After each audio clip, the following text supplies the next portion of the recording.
Can anyone hear me? Hey, hello? Shoot. I can't tell. Can anyone hear me? With this guy here? Let me see.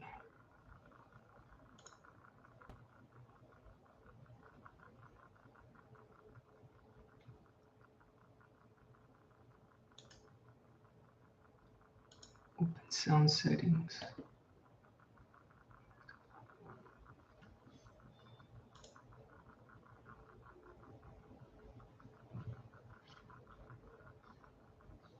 Test your microphone. Okay, well, it looks like the mic can hear me. Let me check this out. Well, according to my computer, my microphone is working.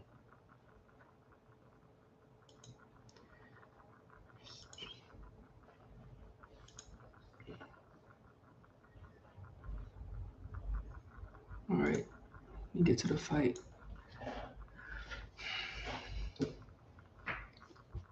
Crowley has Ramos back on the ropes, familiar scene. That's where Ramos has spent most of his time, at least through the last round. Let me get this out too.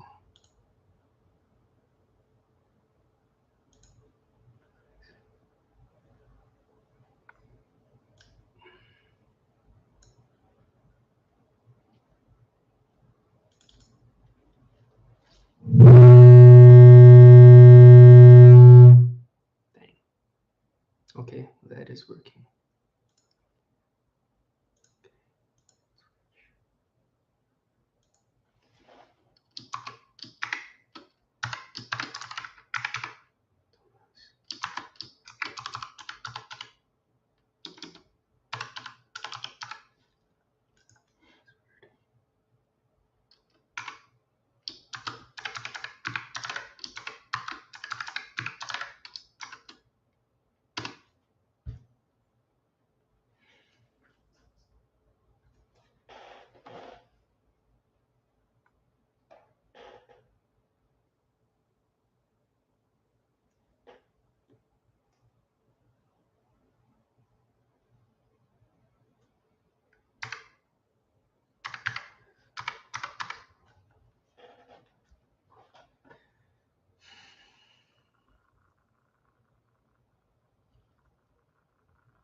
Hello.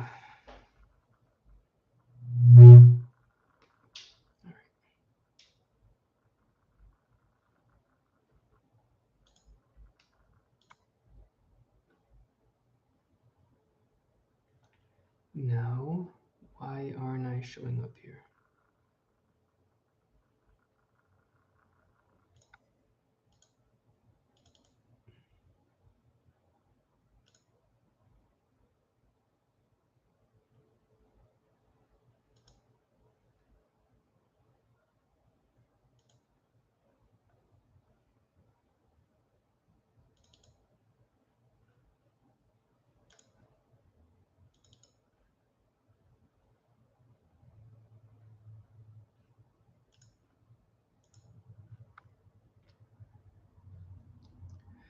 All right.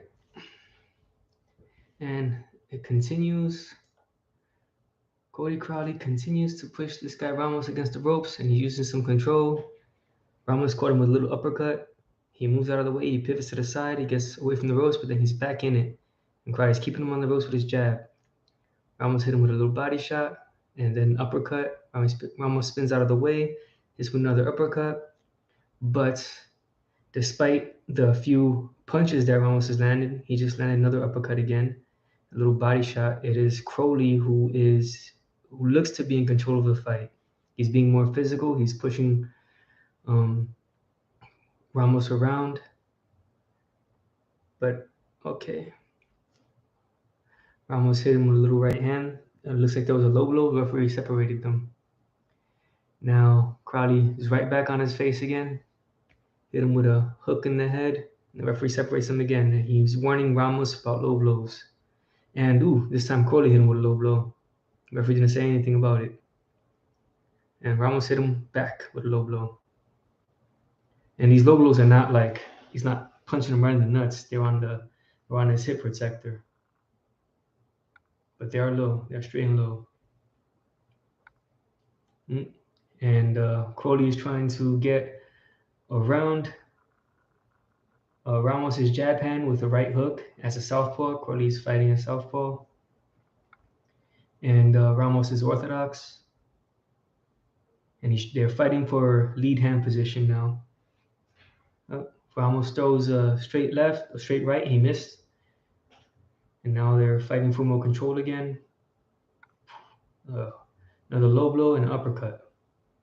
And looks like the referee is going to take a point away from Ramos this time. No, he's giving him a warning. No points. It don't look like these low blows are on purpose for the most part. They're just trying to hit each other with body shots. And they're throwing a lot of punches too. It'll be interesting to see if that deters him from throwing more of those body shots. But we'll find out soon enough as this fight goes on. And Crowley is trying to get around Ramos' jab hand with that hook. And Ramos hit him with an uppercut. Back in the middle of the ring now. Ramos jumps in with a right hand and a left hook. And Crowley gets his distance again, starts putting his jab in Ramos' face. And jabs him again. Walking down Ramos into the ropes. They're both in a lower position. It's changing their angles up a little bit. And the bell rings. That's the end of that round. Boom. There's a replay. Ramos hitting Crowley with an uppercut. He's been hitting him with those uppercuts. They've been landing. Boom. And some of those low blows. Highlighting that too.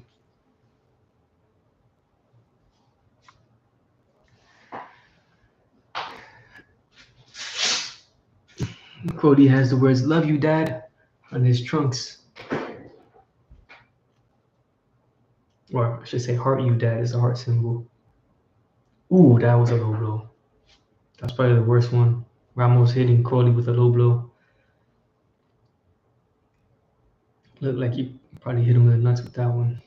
Or close to it.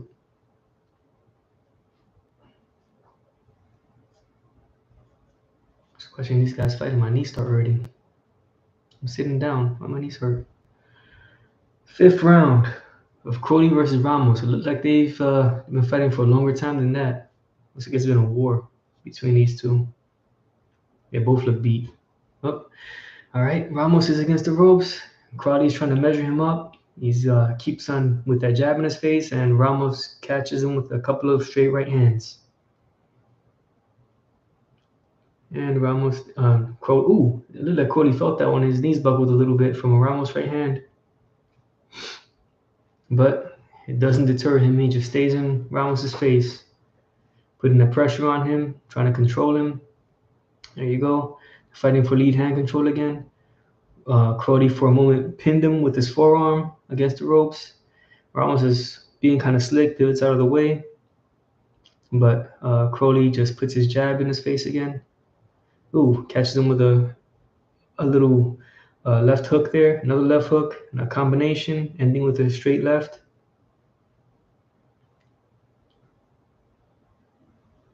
Crowley holding him and hitting him with uppercuts now against the corner. And Ramos catches him on his forehead with an uppercut left hook combination, pivots out of the way, but Crowley's right back on top of him, doesn't let him escape, keeps him against the ropes. See, the real estate battle is belonging to Crowley for sure, but Ramos is definitely landing some hard punches. It'll be interesting to see how they score this fight. It looks like Ramos is probably landing higher with the higher connect percentage. That's what it looks like to me. But Crowley is the one who is asserting himself more in this fight. Ramos is more like, you're in front of me, so I'm going to hit you. And Crowley's like, I'm going to push you around and I'm going to beat you up. It's kind of the different attitudes that they both have. Crowley's the one that's forcing this fight, Catches him with the right hook upstairs and downstairs with the straight left. Ramos is looking for counter punches. Hitting him with body shots. Ooh, that was a good combination. Crowley just with a hook upstairs, downstairs, and straight left hand to the head. Looping right from Ramos. Landed on Crowley twice, but Crowley is just controlling him again with his lead hand, hitting him with a couple of straight lefts. Did it again, straight left, after controlling his forehead with the right hand.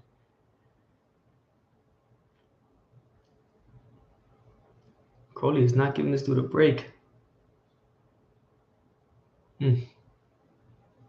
Another jab, another jab. Okay. Ramos hits Crowley with a right to the chin, and they're back in a clinch again, fighting for positioning. And the bell rings. And there's a highlight. Ooh, there was a bad headbutt there. Missed that one. Guys, if you guys can't hear me, just let me know. I'll see what I can do. But it appears on my thing here that I am being heard. When I tested it out, I can see the bar going up.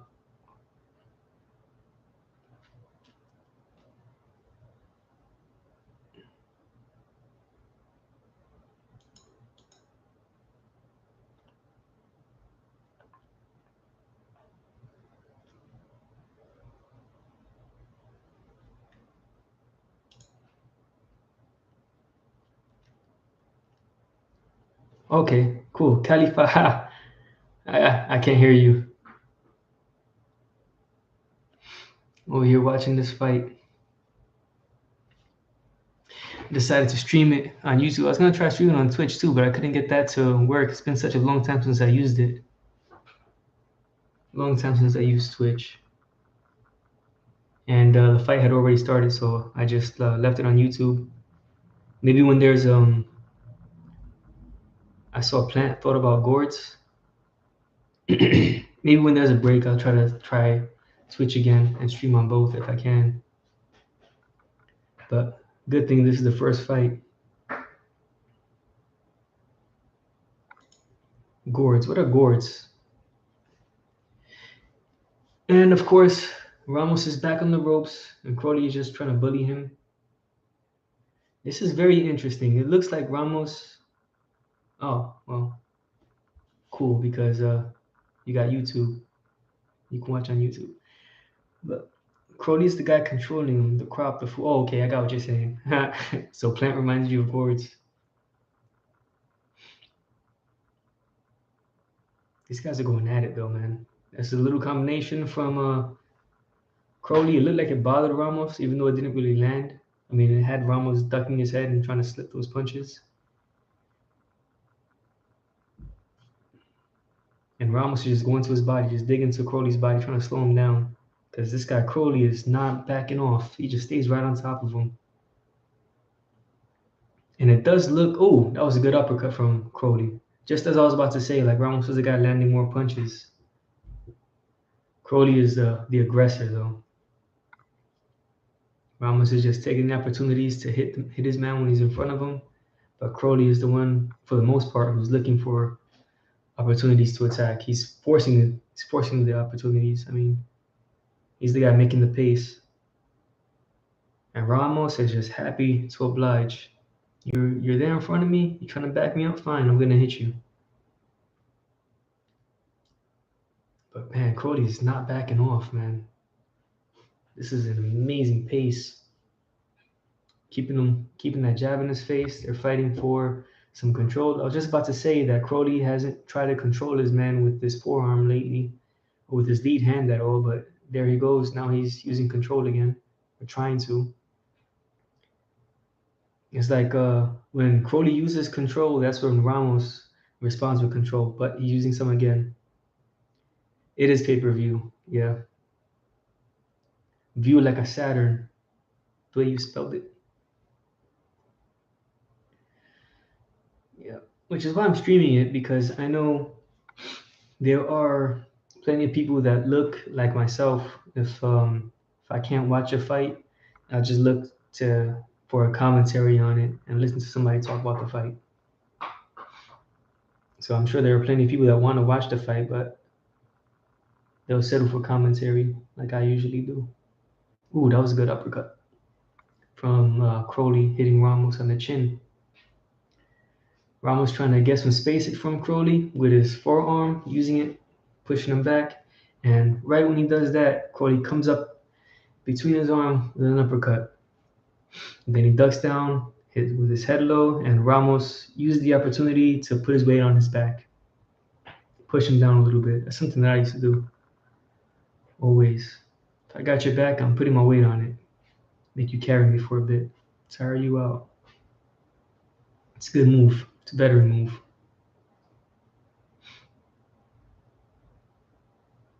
He's gonna have to do everything to slow this guy down, man. I don't know what is up with Crowley.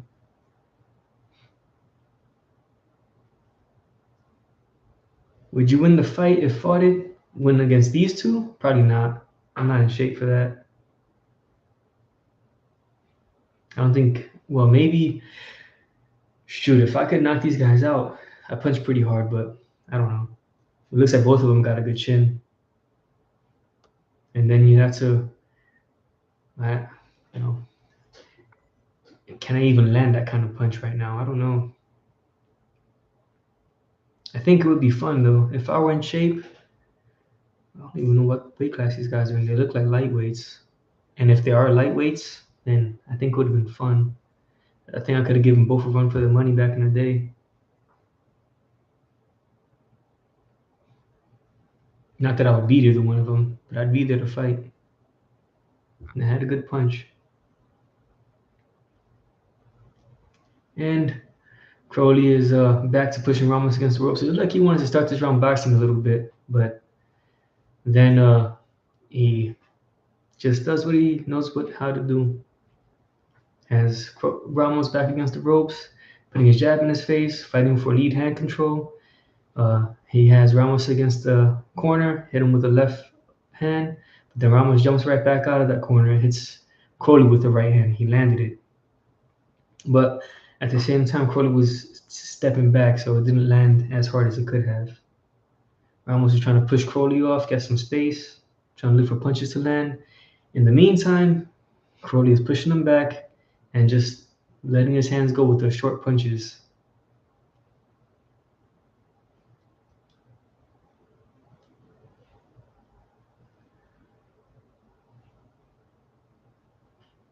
And Ramos was trying to get some space, and Crowley again just puts his hand on his right hand, his lead hand on Ramos's head, like you ain't going anywhere. Oh, hit him with a little headbutt. Ooh, that one, Ramos looked like he was affected by that. Yeah, he's wearing down.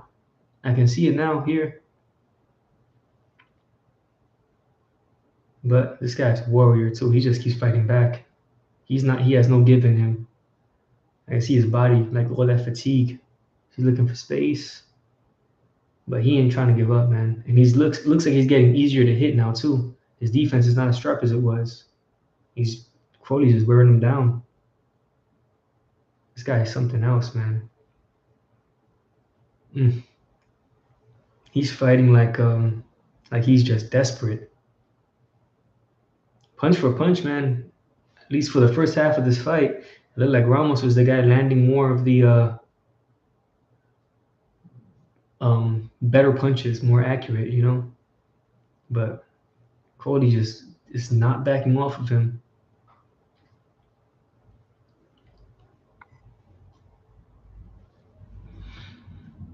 All right, let me see again if I can get this on Twitch.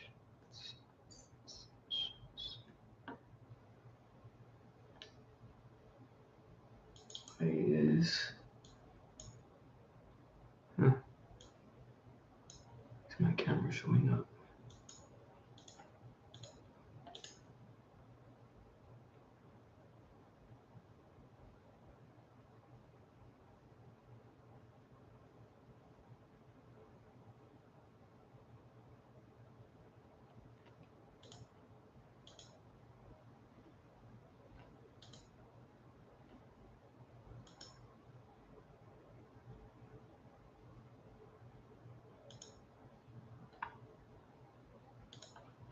Hmm.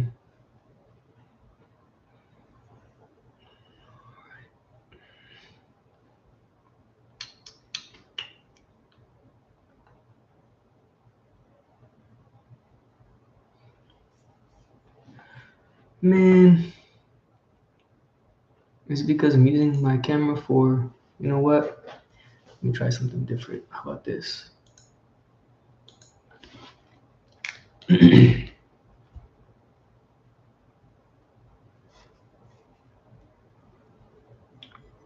Where's my Twitch app? Oh, you know what? I'm gonna leave that alone for a bit.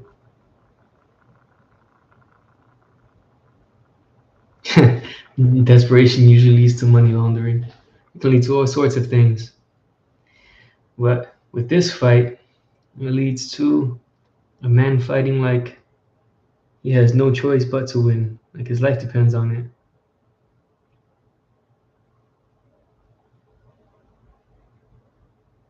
it. Mm. Crowley is again, he's just being the savage that he is, keeping Ramos against the ropes, hitting with some little combinations there. Ooh, man, Ramos is not throwing as many punches, at least for this part here. He's just not. It looks like he's wearing him down. Crowley is not backing off of him. But Ramos is standing there fighting back. He's not clinching either. You guys have not clinched. I have not seen a single clinch this entire fight from what I've been watching. They're fighting for control. They're using their arms to try to control each other, but they're not clinching. And Crowley is just throwing a massive number of punches. It's not like he's letting his hands go constantly to throw punches. When he's not throwing punches, he's bullying Ramos, but he's still throwing a lot of punches. I don't think Ramos can keep up with the activity. And he's not as accurate anymore. He's getting hit more frequently now. Mm. It looks like he wants a break. Oof. And Crowley is the guy in control of the pace here, pushing Ramos against the ropes, using his lead hand again, getting his space so he can throw the straight left. Now it looks like Ramos' punches aren't as hard anymore either, but he's still throwing them. He has no give. He has no intention at all of giving up. And it's like Ramos hit him with a combination there, and Crowley just took 3 and landed 5. It's a good fight, man. These guys are going at it.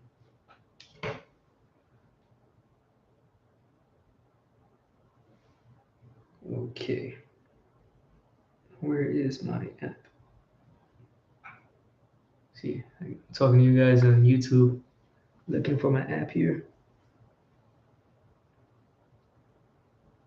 There. I'm just gonna put this guy over here. Now, how do I do this?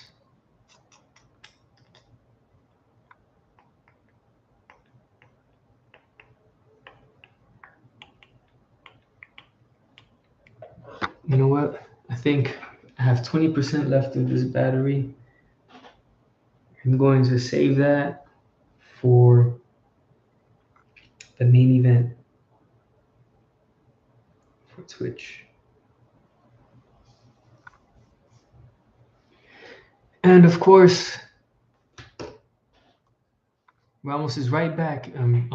Crowley is right back on Ramos again. Ramos started off this round trying to use his legs some more. I guess that's what his corner was telling him. Use your legs and keep your distance. Box this guy. He just landed a couple of straight right hands on Crowley. He's trying to keep his distance, trying to catch Crowley coming in. And they have it 78-74 for Crowley. They gave Ramos rounds 4 and 5. I guess that sort of makes sense. I didn't catch the earliest part of the early rounds, but rounds 4 and 5, it did look like Ramos was the guy landing the more accurate punches. And then for 6, 7, and 8, Crowley's activity just took over. If they get knocked out, are they like Rotini? He passed away? No, Hopefully not. Hopefully they don't pass away. Don't pass away. But ooh, yep. Ramos is just he has no give, man. No give at all. Neither one of these guys do. Yeah, Crowley's smiling at Ramos as he walks him back into the ropes again. Ramos can't get any space. That's what this guy in the comments for the fight is saying. Watching on pay-per-view.com. Yeah, no space for Ramos.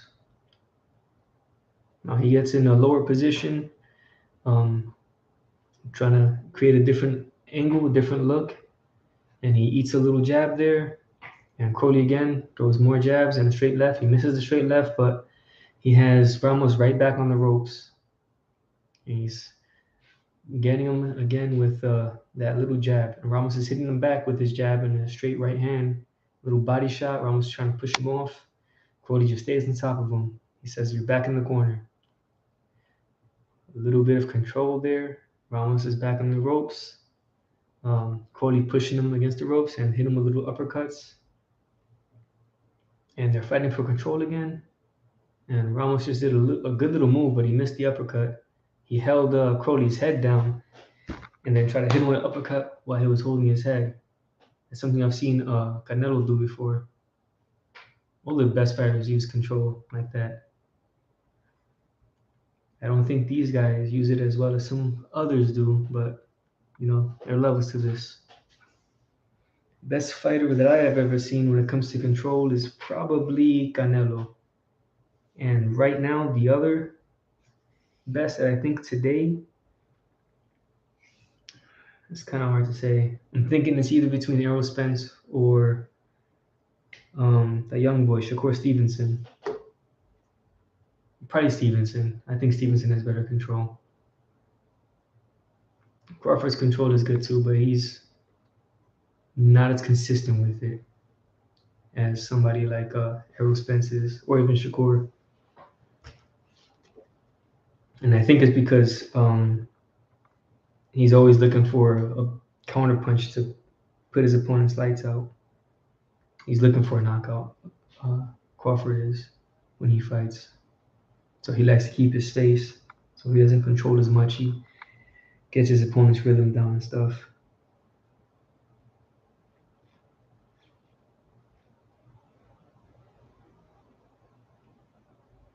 And there he goes. Crowley is right back into the middle of the ring as soon as the bell rings. Even before the bell rings, he's ready to fight.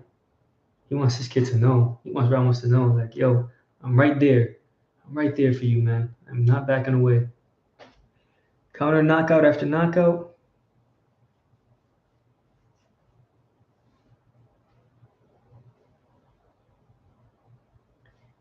And now they're in the center of the ring. And Crowley's attitude is like, all right, you can be in the center of the ring, but I'm still going to keep my hands going at you. And Steve Farhood's scorecard is 87 to 84. The unofficial scorecard.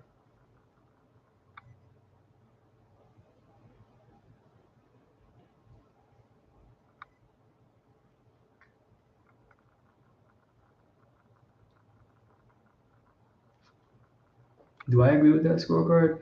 I probably do.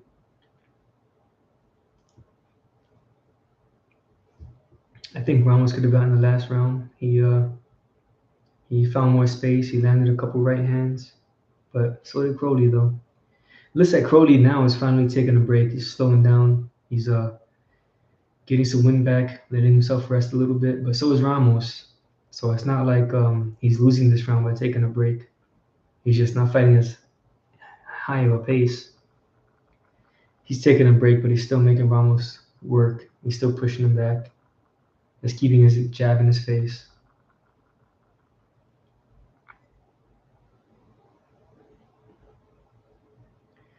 There's Crowley again with a jab and straight left to the body. Another straight left to the body.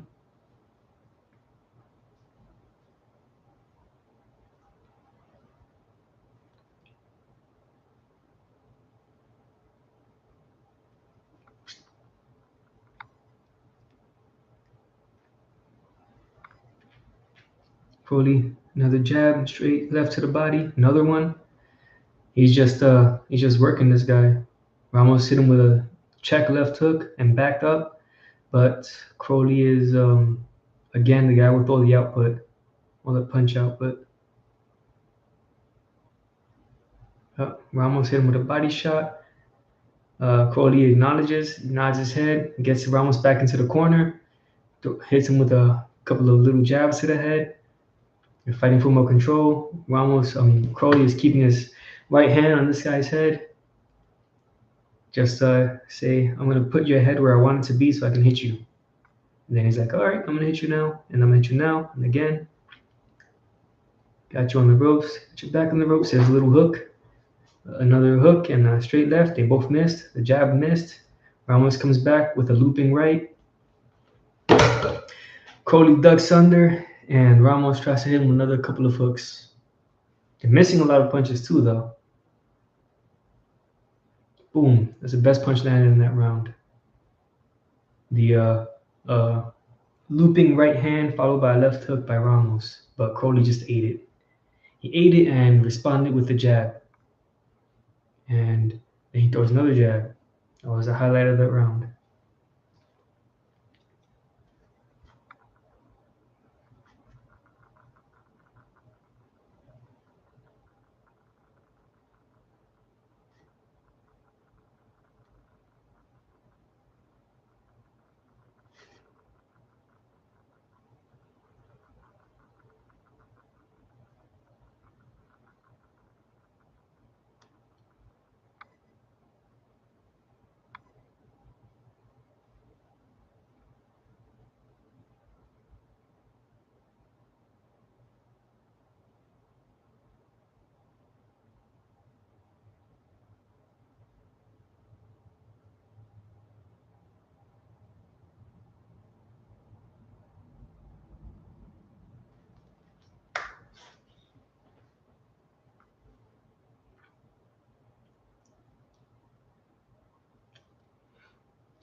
Crowley's pushing Ramos back to the ropes. Ramos is in the corner there.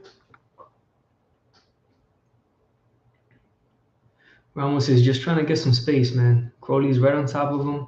Ramos is pivoting and spinning around him, but he keeps walking along the ropes, and Crowley just follows him to the other corner. He's trying to spin out of the way. Instead of moving to the middle of the ring, Ramos is just moving along the ropes. And it's difficult to get into the middle of the ring because Ramos is moving alongside him, but he has enough space a couple of times, I think, where he could have stepped around and gotten back to the middle of the ring, giving himself some more space. But I think he's gotten so comfortable with having his back against the ropes that now he's just staying there. He's not trying so hard to get to the middle of the ring. He's just trying to get space along the ropes. And ooh, there you go. Ramos is looking for another opportunity, creating more space by dipping his waist down and leaning to the side a little bit. But for his trouble, he ate a jab. And it looked like Crowley might have been stunned by that. He walked right into a hook jab, but whatever. If he was stunned, it wasn't for very long. He might have just slipped a little. Oh! His glove touched the floor. That was a knockdown. Ramos just knocks Crowley down. So I guess the other shot that actually did hurt him. That did hurt him because he was stunned there for a few seconds earlier when he walked into that short little hook, almost like a jab hook. And he's right back. Right, he gets up and he's right back in Ramos's face again. He does have a granite chin though, like he said in an interview. Red unboxing scene. He's like, I live for people that want to take my soul away. I have a granite chin, and he's shown it because he's taking some shots. But Ramos is back to life now after dropping his man there. But Ramos is back again. Is on the corner. Is on the turnbuckle there. Got him in the corner, and his back is against the ropes again. And Crowley is back on him. Couple of jabs, keeping him busy. Ramos he's been landing that a looping right hand though.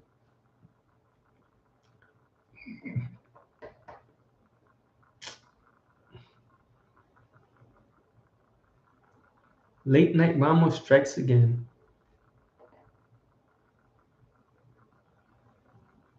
Boom. Okay, actually, I was wrong. The first time that he was buckled there, it was with a right hand.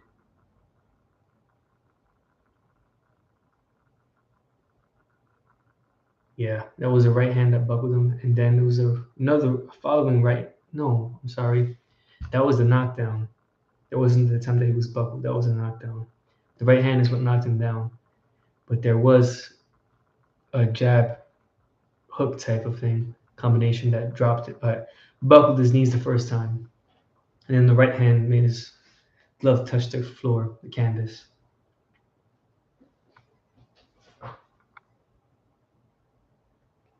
Yeah, straight right hand by Ramos has been landing the whole night though.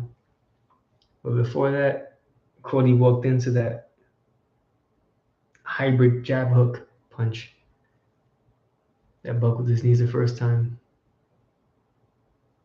Had his knees buckled, kept following Ramos, and ate a right hand and went down.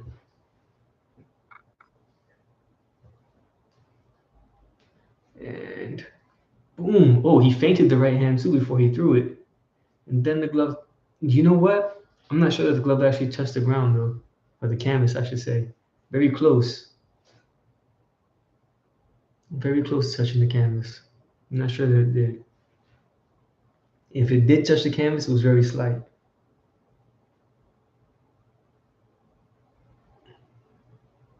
It looks like they're contesting it.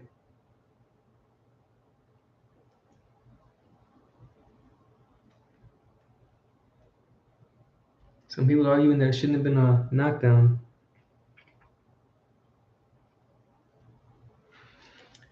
Round started again. This is the last round. Ramos is back against the ropes. He's trying to find some space. He's looking, I think, now for that right hand. It looks like he has it cocked. He's looking for an opening for it. He's gonna throw it again, of course. He threw it to the body there. It wasn't a great shot though. This guy Crowley was slipping away from it as he threw it, and Ramos just ate a solid right hook. And he hasn't thrown another punch since. That right hook hurt him. He was hurt by it. But that knockdown, I think, gave him a second win. And Steve Farhut's unofficial scorecard has Ramos winning that last round, but 10-9, not 10-8. So I'm guessing that they probably, I guess maybe they're changing the rules of the sport because the referee took that knockdown back. And I'm not listening to the commentary because, if I'm talking and I'm listening to it, they might be explaining that during the fight, though, how that plays out. I'm not sure. But this round so far, they've remained in the center of the ring. Crowley is still the guy throwing more punches, but he hasn't landed much.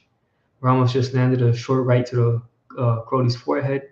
That one time, he landed a right to the chin, landed a hook to the chin, looping right to the side of Crowley's head. Crowley ducks down, lands a couple of body shots. On the radio, I don't know that I can, but I know that if I put it on here and you hear it, it'll, you'd have to hear it, so that's gonna mess things up a little bit. And then you'd hear me at the same time, so that wouldn't be very fun. Crowley lands a couple more jabs. Ramos throws a hard looping right, but that one, Crowley stepped away from it and he hit Crowley's glove. He hasn't been able to land another hard right hand since the knockdown. Crowley looks like he's made some adjustments with his rhythm and timing there. He's not leaving himself as open for it. Ramos tries to jump in with a left hook to the body, and Crowley gets his space back with a jab and a straight left. Now they're fighting in the middle of the ring, and Crowley's happy with it. Crowley tries to duck a couple of feints from Ramos, but Ramos reads it and throws a right hand to the chin, and it barely grazes Crowley's chin. That was a good fight, guys. That was the last round, man. To fight that hard for 12 rounds, these guys are in shape. That's insane. That was a good fight. It was uglier than I think it should have been, but you know, sometimes ugly is effective. I hope one of them wins too. My money is on the winner. You know that? If I were to gamble, my money would be on the winner. My money would always be on the winner.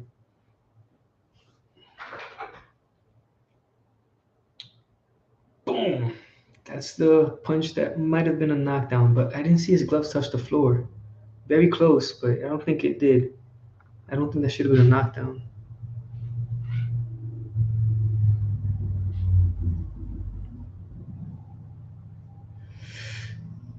Boom. Feint the right hand and then actually throw the right hand. Did his glove touch the canvas? Nope, it didn't. It didn't touch the canvas.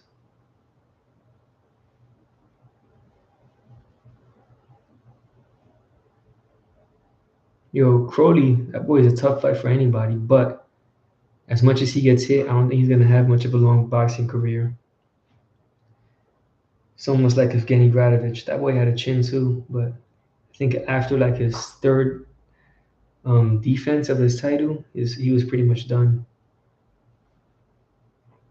He wasn't the same fighter anymore. He just gets hit too much. He gets hit a lot in sparring too. It's not just in his fights.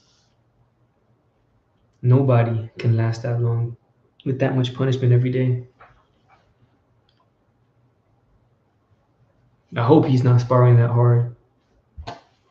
If he is, that's going to shorten that will drastically shorten his career. And here are some commercials. I don't know what this is. It looks like N with an E or something, but creepy. So that's definitely not N with an E. I like watching wholesome stuff if I watch television.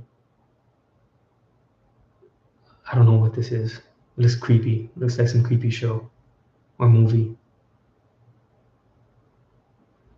People screaming. It's called Yellow Jackets. Yellow Jackets on Showtime. And it looks like some fighting show. An unbelievable true story. Massive heist. $52 million. An advertisement for eggs. Yes. Yep, that makes perfect sense. Advertisement for eggs. They're talking about a bank heist for $59 million, something like that. Because, eggs are very expensive. You might want to rob a bank if you want to buy some. Don't take my advice. I'm not giving advice here. Or Papa John's.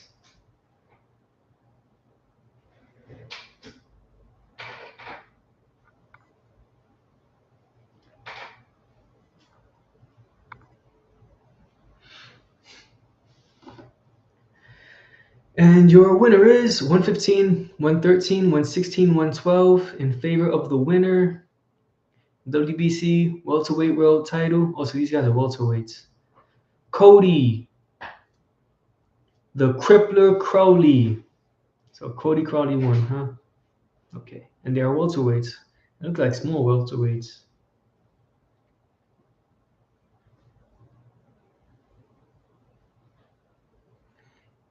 Ooh, yeah, I understand all that emotion.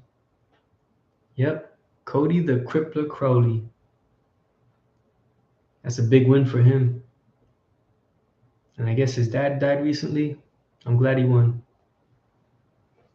Even though I'm not glad that Ramos lost. I'm glad that he won. He gives him the 1-2 trisomy 21. I have no idea what that means. Trisomy? Trisomy?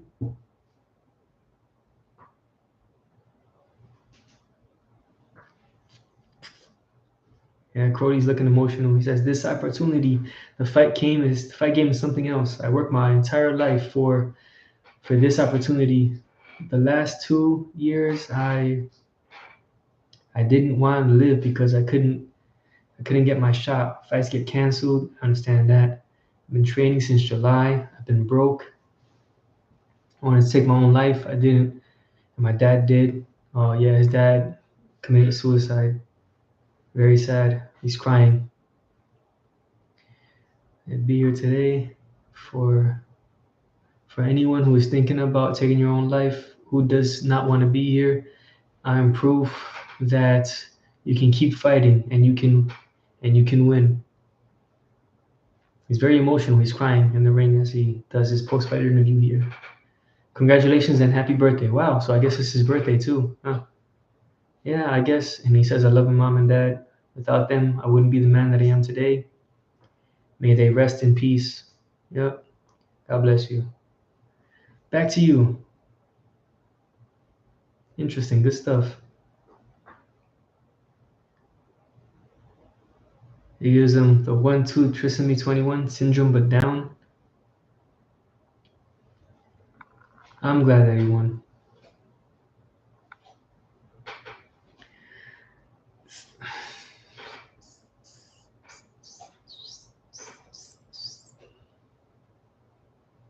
You know, I recently learned of a bodybuilder who has Down syndrome, or I'm sorry, an aspiring bodybuilder.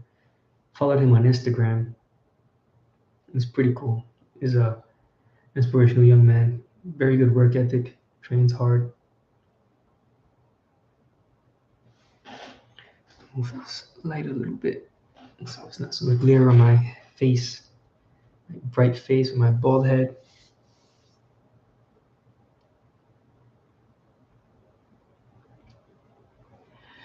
Yeah, I'm definitely happy for him. He seems like he's gone through a lot before this fight.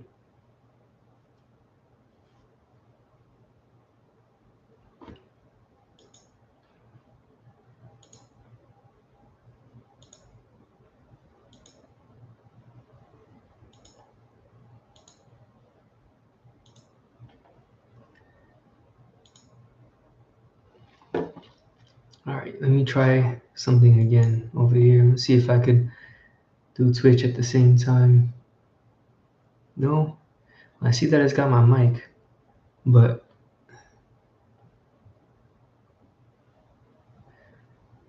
mm, mm, mm, mm.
I think I can't use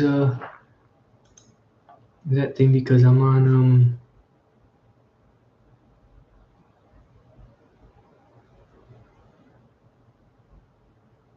YouTube as well. Do you think there will be celebration cake? I hope so. Nah, I don't want this guy eating too much junk food. He's a professional fighter, but junk food is not good. But I guess once in a while it's not so bad.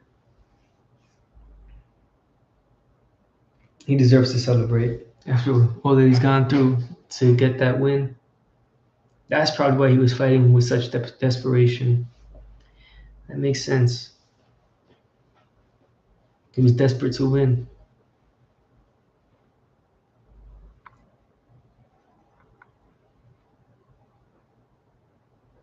There's Caleb Plant saying he doesn't care for such materialistic things, with a couple of really nice Porsches in his garage and a nice house, spiral staircase, and all that. Looks like he has a lot of property, a lot of land, a little lake in his backyard. There's a picture of him as a kid wearing a cowboy vest and him mean mugging the camera. Oh, yeah, he grew up in a trailer, huh? Yep.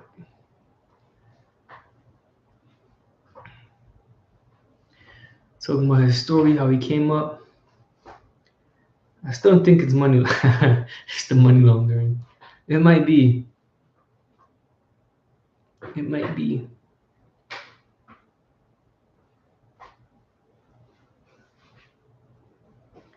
Canelo versus Plant. You know what? That fight, Plant did okay, but I think he did beat himself with all the moving around that he did. Not saying that he would have beaten Canelo if he stood his ground more often, but I'm sure at the very least he could have made it to the last round. Could have heard the final bell without getting stopped, but he just spent too much time running around, wasting all that energy, and he didn't have to. Whenever he, one thing I noticed was whenever he stood his ground and he fought back and threw punches at Canelo, he made him back off. Canelo backed up, but he would make Canelo back up and then run around some more. Canelo just kept putting pressure on him and wore him down.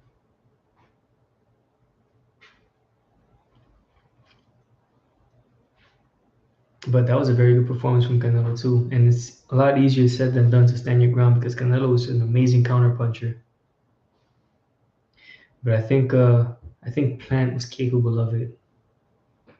He has the athleticism and reflexes to avoid punches too, and the technique for the most part. I think he could have gone full 12 without getting stopped, and he would have maybe lost the decision. Canelo would adapt, you know. Canelo's a smart fighter too. So I wouldn't go as far as saying that Caleb Plant would have won if he fought the right way, but he could have made it a much tougher fight than what he made it.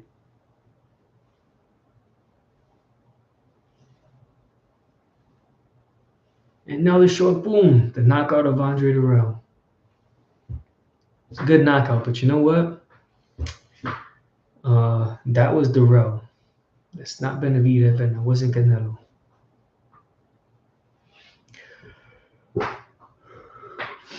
Durrell is a good fighter, but he's not anything like those other guys. Canelo we fought before, or Benavidez who's fighting now.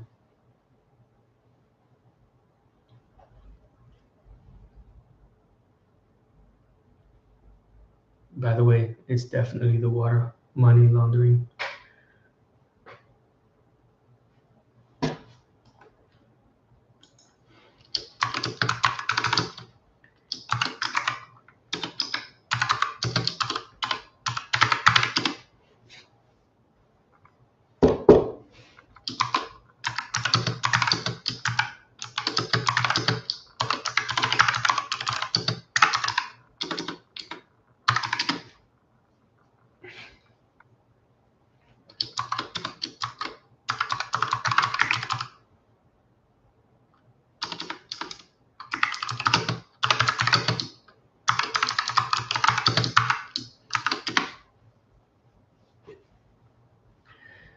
And they're talking about the fight, and Benavidez is definitely the favorite over Plant.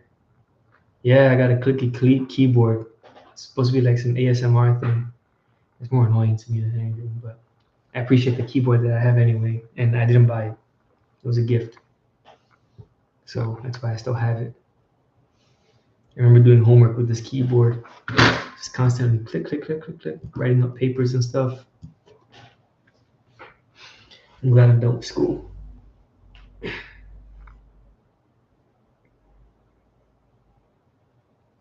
Got my master's degree with a bunch of money in student loans to pay back. It's very nice. Totally worth it. You don't know if I'm being sarcastic. I don't know if I'm being sarcastic either. Next fight coming up is Chris Colbert versus Jose Valenzuela. Rayo. You know, last I checked, Valenzuela was the underdog, but I actually and genuinely expect him to win this fight. Yeah, I don't think that Colbert. Now these guys are lightweights. I don't think that Colbert is going to be able to take it very long. I think he's going to be walked down. I know both of them lost their last fights. They're both stopped, but it's a different kind of stoppage, you know?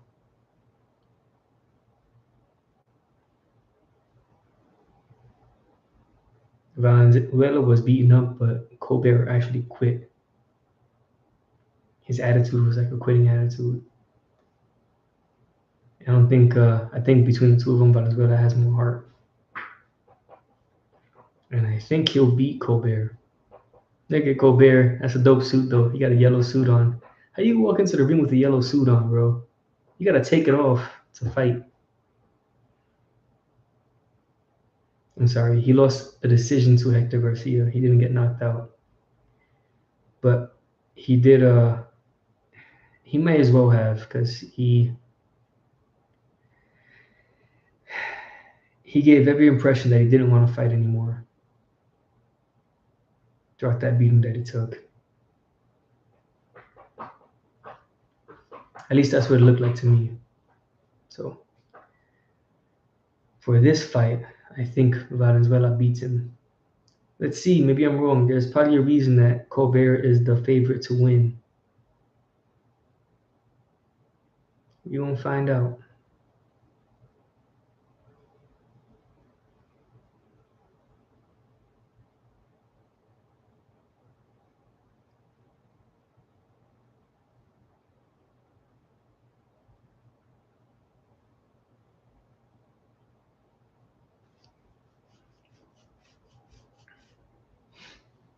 Valenzuela has a 2-inch height advantage, and Colbert has, what was that, like a 3/4 inch reach advantage?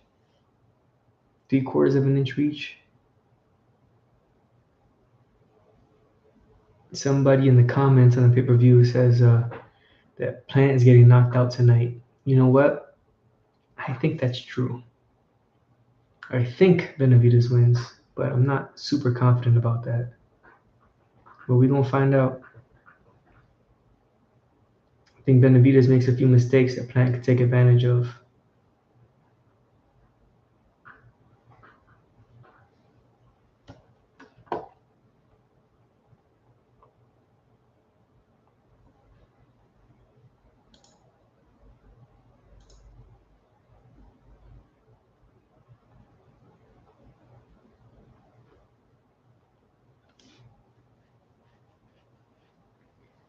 My clickety-click keyboard. Jose Valenzuela, 12 wins, 1 loss, 8 knockouts.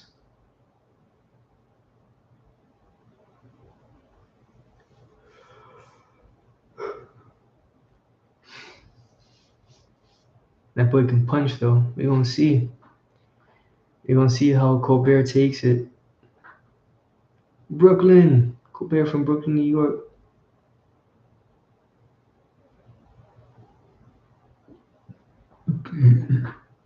Where I was born and raised.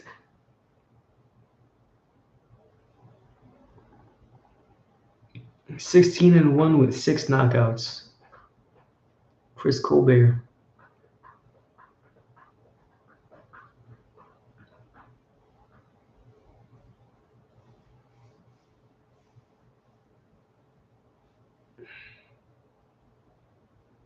Looks like they already have a big crowd there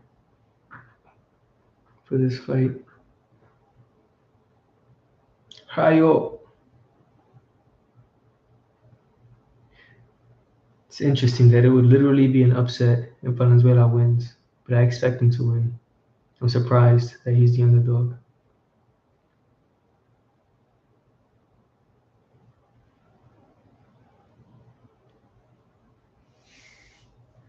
Let's see how this plays out. They both get into the center of the ring. Now, they're both looking for jabs to land. And they're both coming in with a southpaw stance. And now Colbert switches up, gets into orthodox, and jumps in with a couple of quick jabs and a straight right. They all miss so far. Ooh! Ooh! Valenzuela catches him with a counter straight left and drops him. Knocked him down immediately, man. Immediately. Early. What did I tell you? Valenzuela was going to win. I'm still expecting him to win. Colbert is up. They're fighting again.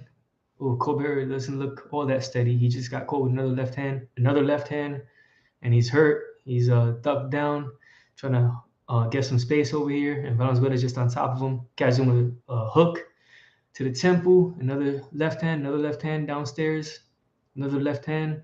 It looks like Valenzuela is a little bit too eager though. Nope, now he's gotten his composure back, and Colbert is trying to land something to keep Valenzuela off. Valenzuela he got his wits back about him because it looked for a moment like he was a little too excited to get the knockout. But now he's using his brain again, looking for openings.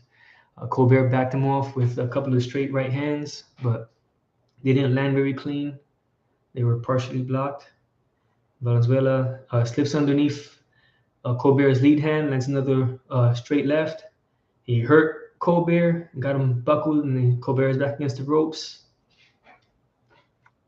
Colbert is clinching, trying to get them cobwebs out of his head. He got caught, man, early on. That was beautiful. So far, Valenzuela is just this whole round is all Valenzuela. Rayo. Go ahead, buddy. Go ahead. Show the bookmakers that they were not smart for picking Colbert. I say that. I respect Colbert, though. I do. And he throws a left hand, he misses, and he throws a right hand, missed, and he throws another right hand to the body. He landed it and throws a couple of hooks. Got Valenzuela to clinch, but now Valenzuela has Colbert against the ropes, and Colbert is clinching, trying to get some space. The referee separates them. By some space, I just mean trying to get his back off the ropes, space away from the ropes, so he's not stuck there. Now we're back in the center of the ring. Colbert throws a right hand to the body, backs Valenzuela up, but Valenzuela walks him down into ropes again. Now Colbert is fighting for lead hand control. Colbert throws a looping right hand and then a hook, and then the bell rings. Good round for Rayo. Very good round for Rayo. There's a knockdown. They were playing it. Rayo backs up. Boom. Colbert just came up from throwing those couple of body shots with his chin up in the air. And Rayo said, all right, you're going to leave it there? I'm going to hit you. Ducks under the right hand. Colbert throws a couple body shots with his chin up. Boom. And he gets caught with that left hand. That was beautiful. Beautiful punch. Don't leave your chin up, bro. Don't leave your chin up. Bad mistake against a puncher, especially. Boom, and that was another time he got him with his chin up, but it was in a different position. That was a good counter punch, which is why his chin was up. He was trying to throw his own looping right hand, but he was countered with Valenzuela's left.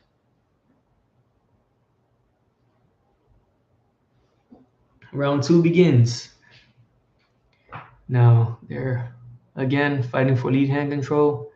Valenzuela catches him with a couple jabs, and Colbert hits him with looked to be a pretty hard overhand left. He throws a couple jabs and a looping right hook. Valenzuela throws a straight left to the body. Colbert's backing up. Valenzuela misses a couple jabs, and Colbert responds with his own triple jab. Valenzuela jabs to the body. Colbert jabs 3 times again to the head, again to the body. Coming from Colbert, Valenzuela responds with his own jab. He throws a very sloppy left hand, looping left, and loses balance and stumbles across the ring. Then he throws a little jab, got to touch Colbert's head with it. He's not fully extending his jab though. That time he did. Threw a couple of them. Neither one of them landed. He feinted a jab and threw a left downstairs. He hit him with another left hand to the body. That looked like it bothered Colbert. This kid can punch, man. You can tell. Every time he hits Colbert, you can see the effect of his punches, man.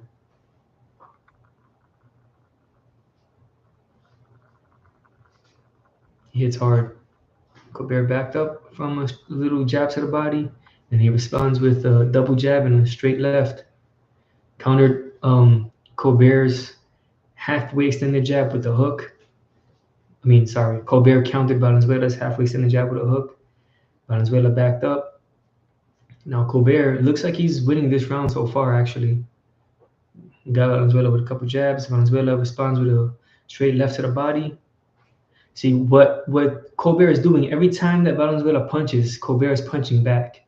And by doing that, which he has got caught with a good jab, though. That was a good one. Valenzuela stepped into it.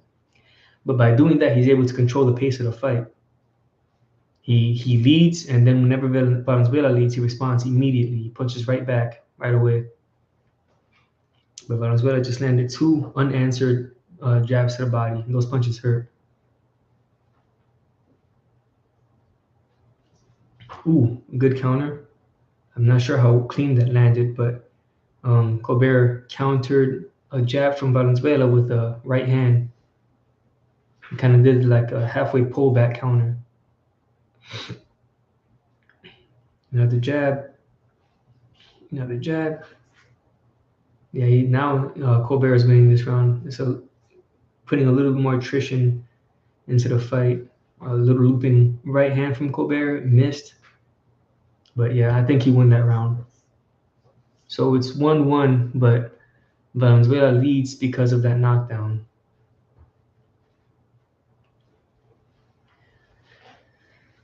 And the keys to victory: stay off the ropes, land and move, throw the overhand left.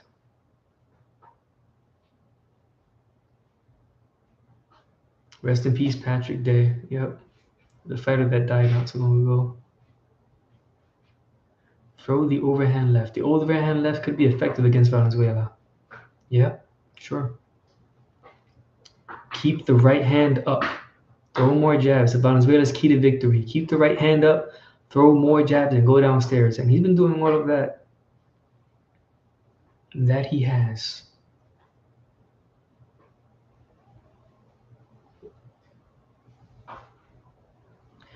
Let's see. Now they're starting the 3rd round. Both walk right into the center of the ring. Valenzuela throws that jab to the body, and Colbert responds with his own jab upstairs. Colbert rushes towards him with a few straight punches, and Valenzuela just backs up, parries those punches with his arms. He's keeping his arms up for defense like this.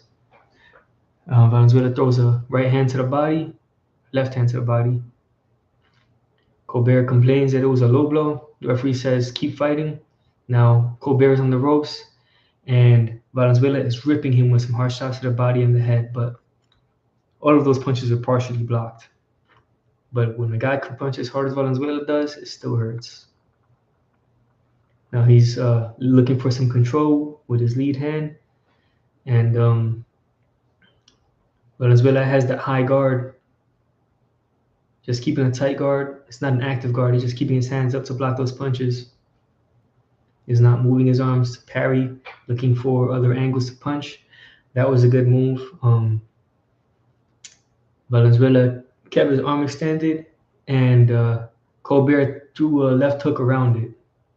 Now Valenzuela's against the ropes. And Colbert is doing a pretty good job of controlling him. Throws a couple of body shots. Valenzuela looks like he's looking for room to land punches now. Kind of looking a little bit befuddled. Maybe that's why Colbert was the favorite. I still expected Valenzuela to win though, and I still do. Clear. Oh, just landed a good left hand. Another good left hand. Colbert felt those punches, but Colbert looked like he brought his dog with him to this fight. Threw a left hand to the body and a hook upstairs. He's got Valenzuela backing up. So far, he's winning this round. A minute left to go, and he's still got Valenzuela backing up. He's missed a couple punches, lunging in. Ooh, but Valenzuela just landed a really good overhand left. And Colbert's on the ropes.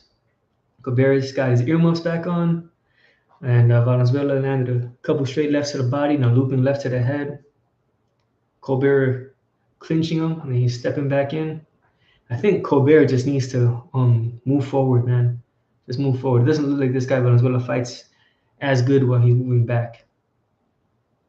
You just got to keep putting pressure on him. Hit him with that jab good. Landed a couple jabs. It's dangerous, though, because this kid can punch, which is why nobody backs him up. He hits hard. Ooh, a good uppercut and a hook from Colbert. He's being mean now. Good. Body shot, hook. He's fighting rough and dirty now. And he's controlling Valenzuela. Good job. So two rounds to one for Colbert now. But Colbert was knocked down early in the first round. Trying to throw those body shots with his chin up, and he got caught. And he was hurt bad.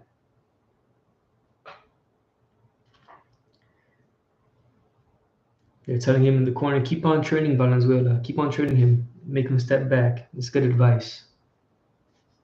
Because if he's doing that, then he's not fighting back.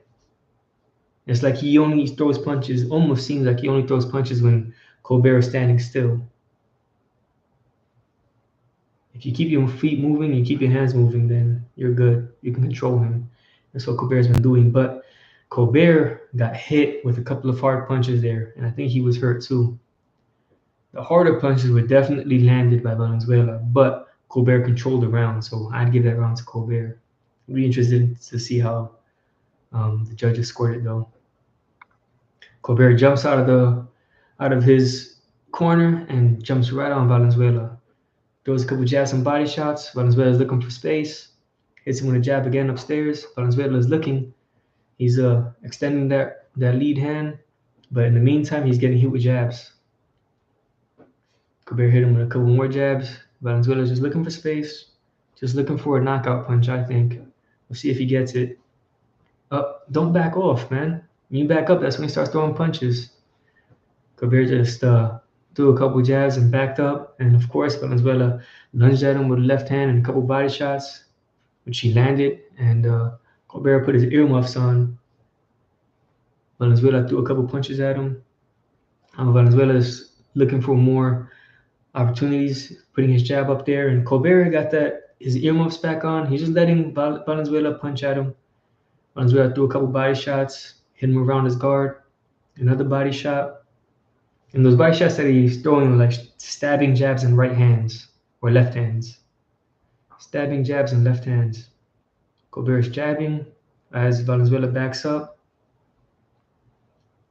Valenzuela hit him with another body shot. Colbert's complaining that it was a low blow. Valenzuela says that's BS.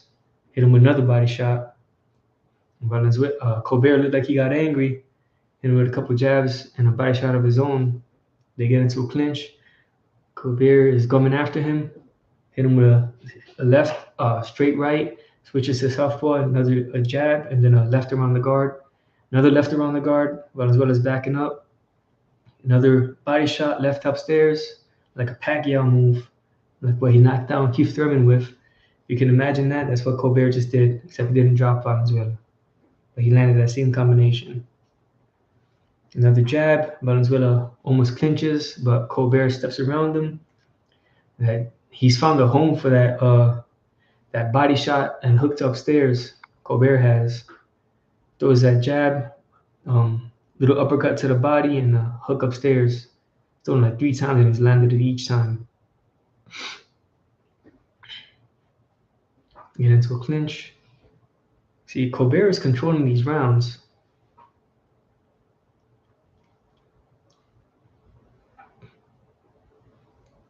But Colbert don't like those body shots. Ooh, that was a good uppercut. He puts his high guard back up. Those punches hurt, man. I know they hurt. He's trying to act like they don't hurt. But every time you put your earmuffs on, you get hit. You stop doing that so much. You control the fight when you're jabbing and you're stepping forward and punching. That's when Valenzuela is not seeing those openings. But once you put those earmuffs on, it's like he smells blood because he knows you can't punch him back. I'm talking to these guys like they can hear me. Who won the main event, Benavidez or Plant? I'm listening to this guy Steve Harhood talk. Benavidez, Plant. The favorite is Benavidez, and most people expect it to go 9.5 rounds. Odds are subject to change.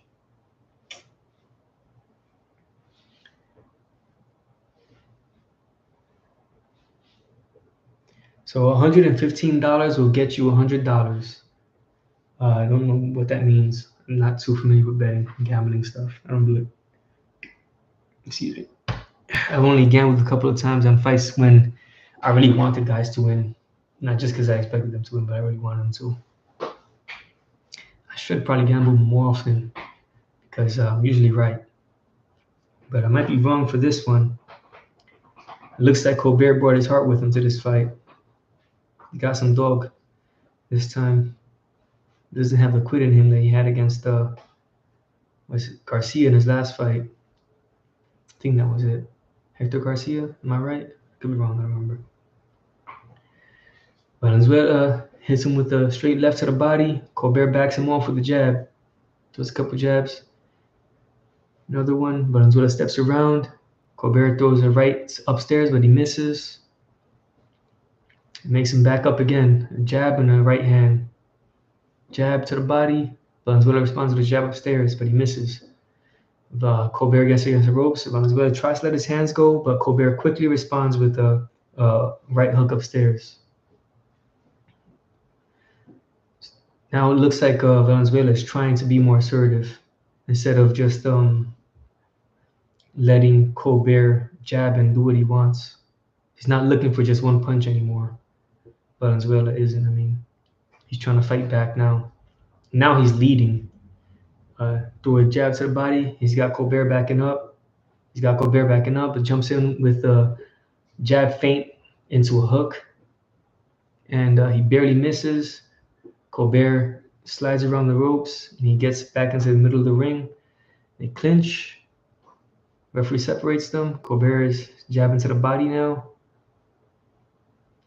Sloppy little uppercut that didn't do anything from Colbert. Then he's backing up, jabbing a couple times, using a little bit of forearm control when Valenzuela slips. Valenzuela backs around the corner. They clinch. Colbert hits him with a little uppercut. Colbert somewhat lands an overhand left. And Valenzuela is just stalking him now, Colbert throws a jab and steps around him. And Valenzuela is he's looking again. He's just looking for one punch instead of trying to control the fight like he did the first few seconds. It's like he just keeps getting lulled into sleep. And Colbert is against the ropes, against the corner there. And Valenzuela again is just looking for one punch. Now he's throwing his jab, throws a left to the body. Colbert jabs, he misses, but then he uses the opportunity when Valenzuela is playing defense to spin around him. Gets back into the center of the ring, throws a few more punches. A little flurry, but nothing connects. They clinch. Valenzuela is just looking for something to hit. Nothing lands there again. A little flurry from Colbert just to step around Valenzuela, and he does that.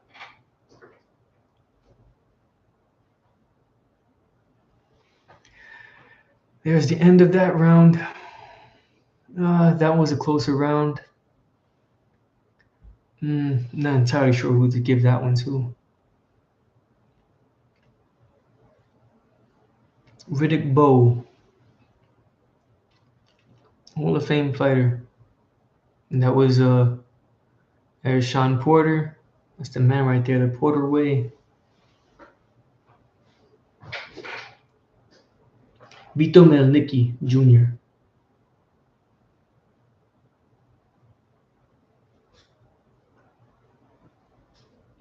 Subriel Matias, IBF Junior Welterweight Champion. DeMarcus Cousins, four-time NBA All-Star. I don't watch football. I only watch boxing. Round 6 out of a scheduled 10. So far, the only rounds that I think could go to Valenzuela were the last round and the first round. But 2 through 4, Colbert definitely won. And then that last round, though, could go either way. I'm not saying that Valenzuela did win it, but it was a closer round. Oh, looks like Colbert is hurt. Colbert is hurt. He's against the ropes. And Valenzuela is unloading now. He landed a left hand that hurt Colbert.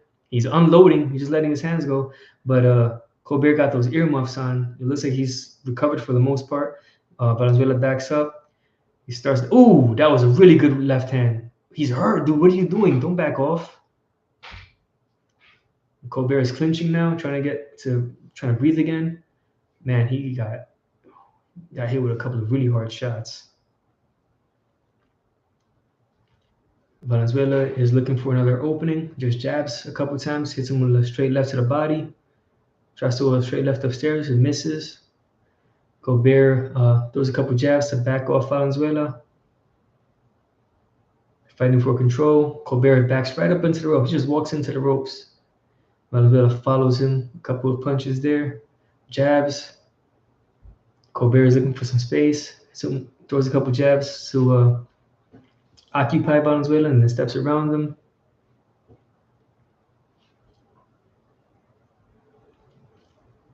Ooh, good one.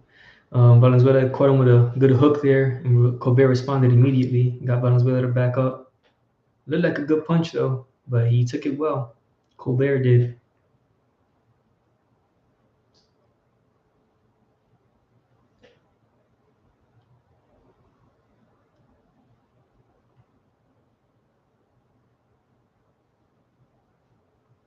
Colbert is backing off Valenzuela with some jabs, and Valenzuela just looking for space again. Looks like he's looking for that one punch. That's the curse of a power puncher, man. When you hit that hard, you feel like you can win a fight with just one good punch, and you stop throwing punches. That's what's happening with Valenzuela. But he's winning this round though. He's the only guy that's landed some hard punches this round, and he's had Colbert hurt. He's resting against the ropes. Now he's just stepping back and relaxing. Ooh, but Colbert just got him with a couple of good shots of his own. He has Valenzuela backed up against the ropes. Valenzuela spins away, back in the center of the ring. Colbert's backing him up. So now it could be 3 rounds to 3 with Valenzuela winning because of the knockdown. Could be 3 rounds to 3. Valenzuela definitely won that round, but round 5 could have gone either way, I think. Good punches. Good little combination. It's another straight left that hurts him badly, but Valenzuela kind of just backs off. Ooh, that was low. That's probably what he was complaining about. The referee tells him, keep it up. Keep those punches up. See, Colbert is the only guy getting hurt, but he's done a good job for the most part of controlling the rounds. And maybe it's 3 rounds to 3 with Farrell winning because of the knockdown so far. Round 7 out of 10. Valenzuela's backing up. Colbert is throwing jabs. He misses each jab that he threw there. Valenzuela continues to back up, spins away. Colbert throws more jabs. He's got Valenzuela backing up. Valenzuela has his guard up. Colbert is throwing some body shots, jabs upstairs, more jabs, jabs upstairs, so looking for control. Valenzuela is doing that Philly shell, but it's not all that effective. Some punches are still getting through. And Valenzuela throws some hard punches there, responds with them.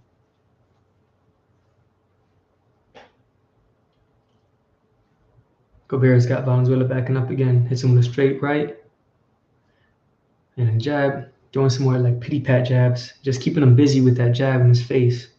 Colbert's done a good job keeping Valenzuela busy with that jab. Oh, a good combination. Downstairs, goes downstairs with a right hand, upstairs with a little hook, and then right hand and hook again. See, he's not hitting very hard with these punches, but they are definitely landing from Colbert. He's doing a good job this round again. He's getting more control. Oh, Harris Ryo hit him with a looping left. Looks like Colbert felt it, but he's moving forward again with that earmuff guard, yelling at him. He just screamed at him, "Ah, ah!" And then he jabs at him, raises eyebrows. Ooh, good body shot. Colbert's trying to hurt this guy, man. He just doesn't have the same kind of power.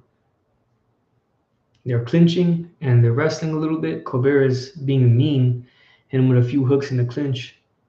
Good, I like it. Valenzuela's trying to back off Colbert, trying to push him away, but Colbert's like, screw that, I'm going to hit you. Valenzuela there finally punches back. Right hook and uppercut. More hooks and uppercuts there. But Valenzuela just yells at him again and pushes him, throws a few more punches. Valenzuela is clinching again. And Colbert pushes him off. A little right hand upstairs, short right hand, not a lot of power. Throwing the right hand like he throws a jab. He's kind of squared up with his gloves up like this and just throws the right hand.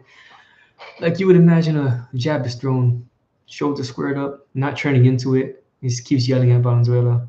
Valenzuela's backing up, looking for space, just trying to land a hard punch. Colbert backs him off. Valenzuela with some head movement makes him slips a few punches.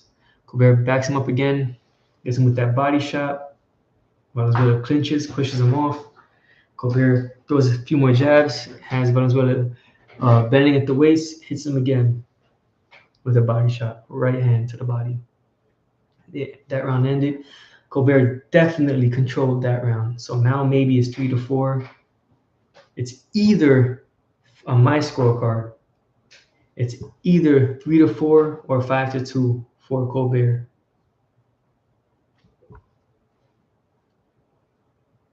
But Valenzuela is the guy who scored that knockdown in the first round.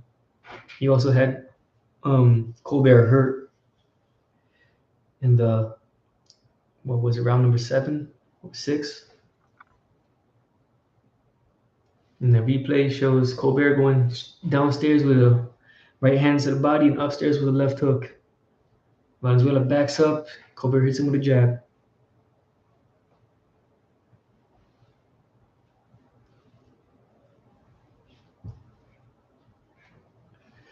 Alrighty.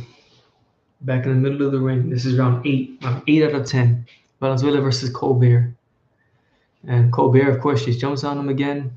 Valenzuela's looking for space. Colbert just keeps him busy, going downstairs and upstairs. Jab to the body, left upstairs. He keeps on throwing that combination, but it keeps landing. So good on you. Do what you got. Ooh, that was a good punch, though. Ooh, Colbert's hurt. Colbert's hurt. Valenzuela hit him with a left, overhand left. Colbert's got his earmuffs on. He's against the ropes. This keeps happening, man. Ooh, good, good. Come on, come on. Colbert's like, come on, come on. You can do this. Keep throwing punches. Colbert's the guy who is, for the most part, controlling these rounds, but then he gets hurt. He doesn't have the same kind of power that Valenzuela has. Just hit him. Valenzuela hit him with a little hook upstairs. Looks like Valenzuela's got more confidence again. Now they have it 67-65 for Valenzuela on the unofficial scorecard. Colbert is jabbing him, backing Valenzuela up. Valenzuela is jabbing himself. Colbert is covering his eye like he got hurt in his eye. Colbert ducks, And Valenzuela meets him with a little uppercut with his left hand. Wasn't a super powerful punch, but he figured a way to land it. Colbert is keeping Valenzuela busy again. Little left hands, got him backing up with that jab. Valenzuela is looking for space, jabs him again. Jabs him again. Those are little left hand, more jabs. Colbert is backing him up with his earmuffs on. A little hook from Valenzuela. He's trying to just get some space, backs up, little jab, feinting a jab. Tries to throw a surprise hook from his waist, misses. Colbert just backs up a little bit. Colbert come back up with it, back in with his high guard, keeping Valenzuela busy with the jab. Valenzuela throws a couple of light jabs and a body shot downstairs. Colbert pushes him off. Now it's Valenzuela who's throwing all the punches, though. He's just keeping that jab out. Colbert's on the ropes. Valenzuela throws a couple jabs, body shot, jab upstairs again. Left hand upstairs. Valenzuela backs up, and Colbert is back on the ropes again, just using some slick body movement. Colbert tries to get him with that Pacquiao combination again. It didn't work this time. And Valenzuela stalking him, doing that little taunt with his left hand, like I'm gonna hit you. That's the end of that round. And boom, there's a moment where Colbert was hurt again. Ooh, right in the eye. That's why he was covering his eye. Yup. That looping left right to the eye. Oof. I've broken an eye socket with that one. Bear goes against the ropes. Valenzuela just lets go with a flurry of punches. You can't finish this guy. Colbert's defense is good enough that Valenzuela can't consistently crack it. Almost ended the fight in the first round, though.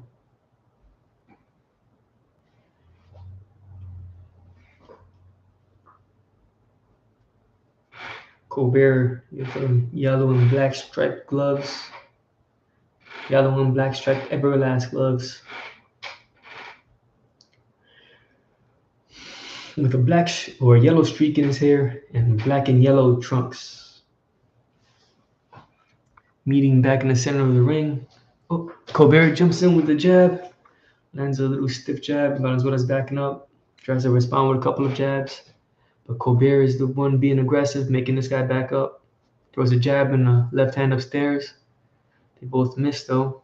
Colbert is backing up Valenzuela to the ropes. Valenzuela does have his back on the ropes now. And unofficial scorecard from Steve Farhood has it 77 to 74 for Valenzuela. Last round, I don't know. That's a tough one because Colbert was hurt, but he spent more time controlling it. Got Valenzuela backing up again. Oh, hits him with a jab, body shot, jab again, couple more jabs. Valenzuela ducks, rolls underneath. Colbert throws a couple jabs there. Right hand to the body, a leaping little jab, another couple more jabs. Ooh, good body shot from Valenzuela, throws it downstairs. Colbert throwing another triple jab there, has Valenzuela backing up a bit. Valenzuela's looking for something. Colbert throws another jab. Valenzuela also throws jabs. Valenzuela backs up when Colbert throws two jabs and a straight right, sorry. Colbert trying to pivot out of the way. Oh, he's on the ropes. Valenzuela tries to land that overhand left. Misses. Colbert spins out of the way. Back is still against the ropes. Now they're in the center of the ring because Colbert got Valenzuela to back up a bit.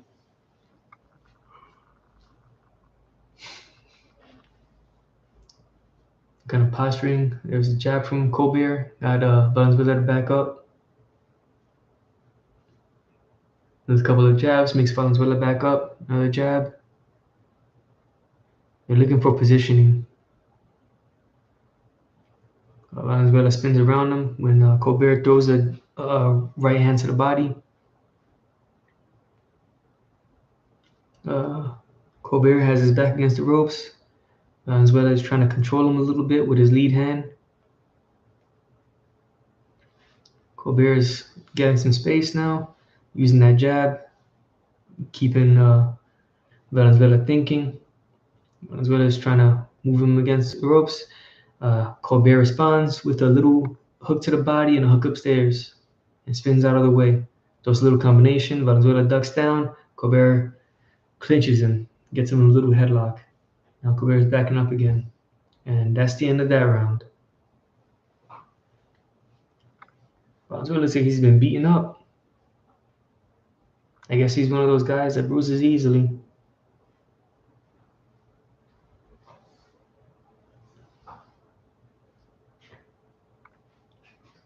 How are you feeling? This is the last round. This is round 10. Going into round 10 now. It's a close fight. From the scorecards, I would think, or from the unofficial scorecard, it looks like Venezuela's winning, but I can see that how it could be scored differently. Because Colbert, for the most part, is being more aggressive, and he spends more time controlling the rounds, even though he's not able to hurt Valenzuela. And Rayo Valenzuela has hurt him on several different occasions. Last round, they touch gloves, meeting in the center of the ring again, trading jabs. It looks like Colbert got the better of that exchange. Valenzuela's backing up. Colbert throws another jab. They're both really fidgety now, doing a lot of feints. Not too many punches though.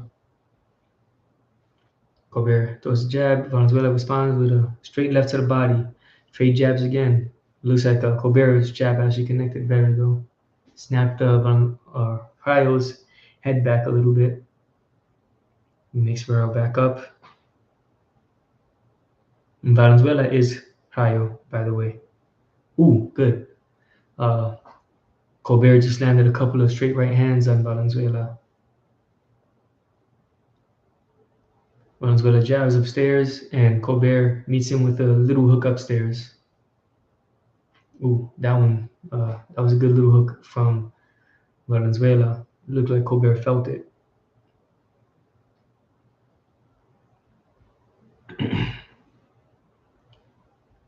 Colbert's backing up. Valenzuela hits him with a right hand to the body, left hand to the body, and a hook upstairs.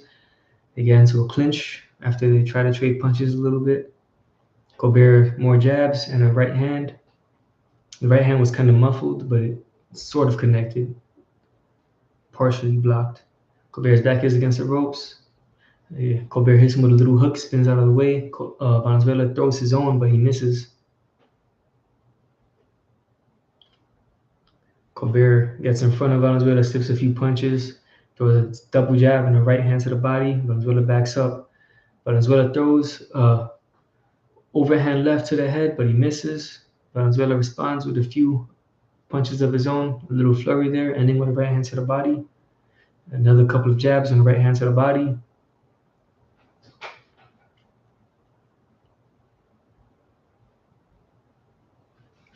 Valenzuela squats down. Not sure what that was about, but he did a squat. And Colbert hits him with a couple jabs. Rayo responds with his own jab. It landed pretty good. Colbert gets him with a little hook to the body. It was a good hook, good shot. And then they clinch. Colbert pushes him against the ropes, and he throws an overhand left. Looks like he's trying to hurt him, but I don't think he can. At least not with one punch, anyway.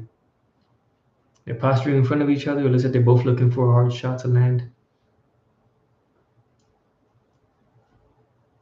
But Valenzuela has shown that he is the power puncher in this fight, and he hurt Colbert. Landed another left hand. Colbert is against the ropes again. Ooh, saved by the bell, probably. Colbert is the guy who kept getting hurt in this fight, man. It's an interesting one.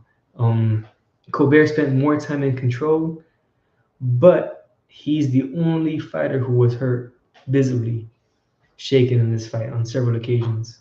I think 4 different times he was hurt and wobbled, but he landed more punches. He threw more punches too, I'm sure. There was a few times Valenzuela looked like he was just looking for one punch to land, and a knockout punch never came, but he did hurt Colbert on a few occasions.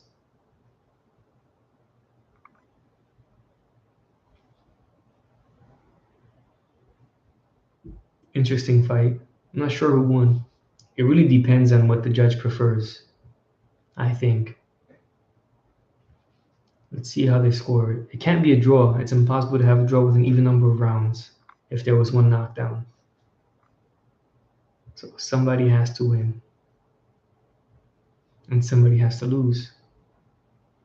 It's round number 1. There's a knockdown. Valenzuela ducks under the right hand. Colbert tries to throw a couple body shots. Leaves his chin up. Boom! Gets caught with a looping left. Goes down. Really awkwardly going down. Everybody's celebrating. Ah! Colbert went down. You know, we love knockouts. We love drama. That's why we watch boxing. It's a beautiful sport. Body shots. Boom! Beautiful knockdown.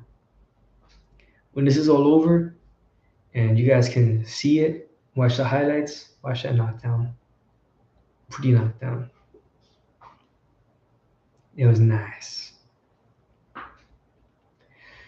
Now let's see. Colbert threw 544 punches and landed 124. See, I don't believe that. And Valenzuela, this is what I don't believe, that Valenzuela threw more punches. Threw 610 and landed 132. It didn't appear to me at all that Valenzuela was a more active fighter. Sometimes, on some occasions, he was, when Colbert was hurt and trying to recover. But aside from that, throughout the fight, Colbert was more active. And Colbert did get hurt on a few different occasions. And here's another movie commercial. This March, the deeper you go, the deadlier it gets. Some other stuff happening. Rabbit Hole, new series streaming March 26 on Paramount Plus. And there's Jimmy Lennon Jr. with a Showtime microphone. Let's see who won. We had a unanimous decision. All 3 judges scored about the same. 95-94, close fight, man. And the winner by unanimous decision, Colbert, Chris Colbert. Yeah, Colbert won. I guess that's why he was the favorite, huh? I'm surprised. But you know what? Valenzuela didn't do himself any favors when he just postured in front of Colbert looking for one punch. See, if you kept yourself active, you could have stolen a lot of rounds. Not stolen, but you could have won a lot of rounds that were close. You just spent too much time looking at him.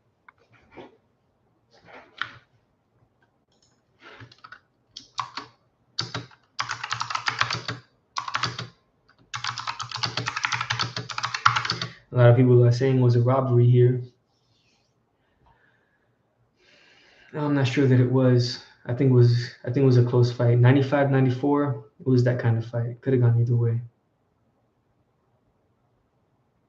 Looks like they're angry, talking smack to each other. Call him a sore loser. Yo, stop running your mouth, bro. The fight is over. You guys are acting like children.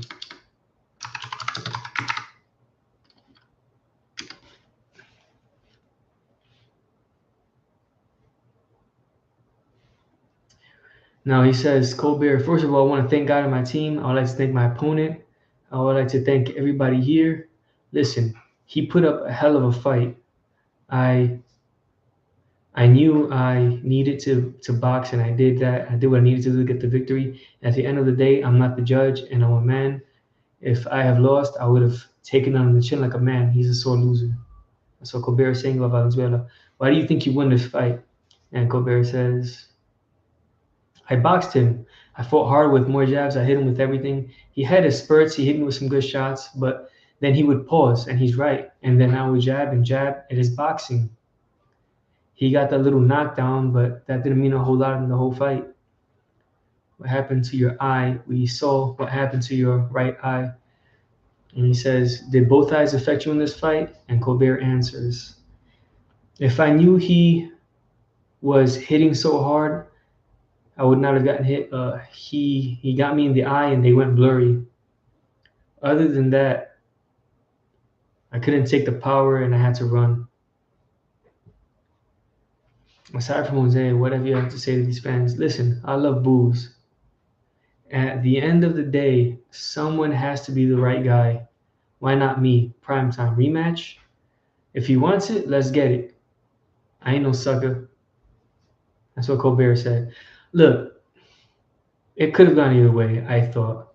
Um, I understand why Valenzuela is upset. He had the guy hurt like on 4 different occasions in the fight. He had him visibly shaken, but he spent so much time posturing in front of him and not throwing any punches. And when he did that, Colbert was the only guy busy. He gave away a lot of rounds that he didn't have to give away. He could have won the fight, but he didn't. He allowed it to be closer than it needed to be. That's his own fault. He's cursed with his own power. And he says, I landed the hardest shots, the body shots, all those shots. I dropped him. I dominated. That's what Valenzuela is saying. But it is boxing. Here is round one. Can you tell us from your vantage point what happened when you caught him? Valenzuela is responding. He overextended. I turned through the left hook. He ain't hurt me once in this entire fight. I hurt him most of the rounds. I was having fun. I enjoyed every minute of that. I won. Did you think you'd be able to put him away? I definitely did. I was showing what I can do. I was having fun, man. But this is what happens when you don't get them out of there. Yeah, you hurt his eyes both times. His left eye and his right eye. Could feel as though he was something inflicted. Yeah, man. I feel like I put it on him. I never once felt threatened. I was having fun. I let him do his thing, but I was in full control the whole time. Rematch, definitely. Yeah, you see, you gave too many rounds away, Valenzuela. You definitely could have won the fight. You just gave too much away. It's all right. I understand why you think you win. I think most people in the crowd thought you won, but you gave too many rounds away. Postured in front of him too much, man.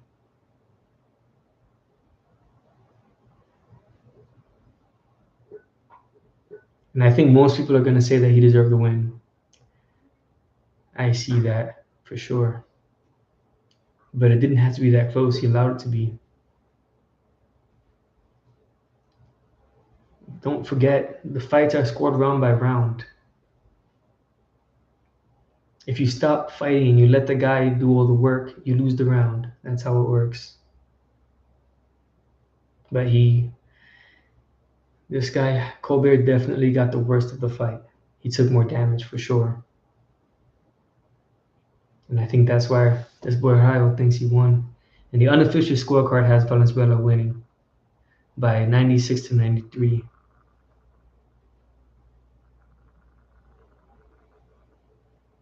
That's 4 rounds to 6 with a knockdown.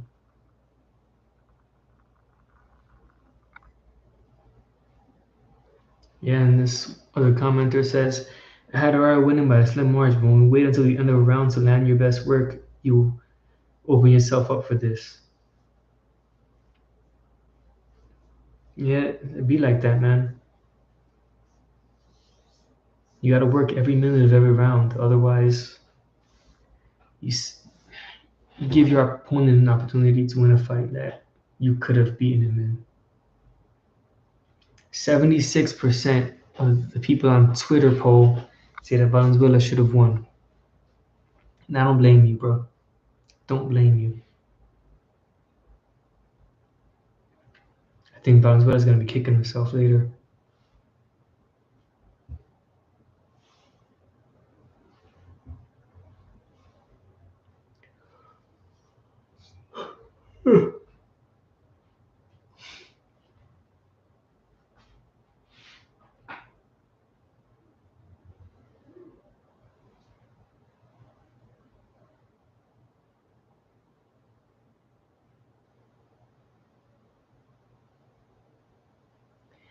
David Benavidez.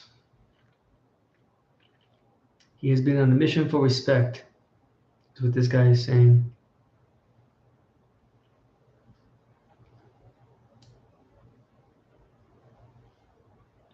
Transforming himself into a portly puncher into the divisions and the Mexican monster.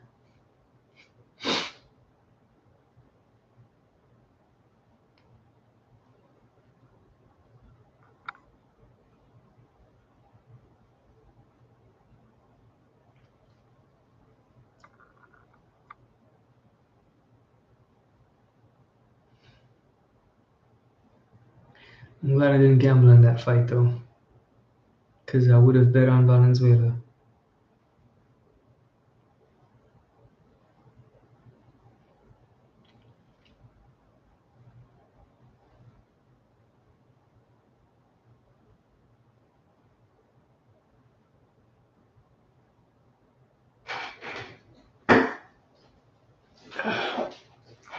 Feeling pretty sore myself right now.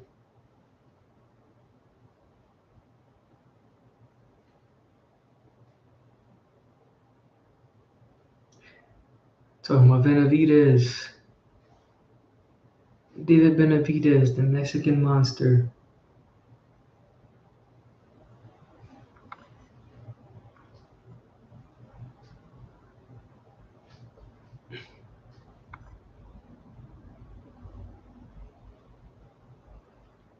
Nah, dude, I don't know anybody who doesn't respect Benavidez as a fighter.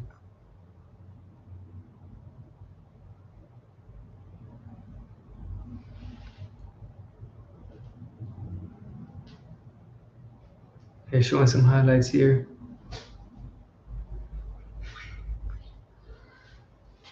Benavidez throughout his career.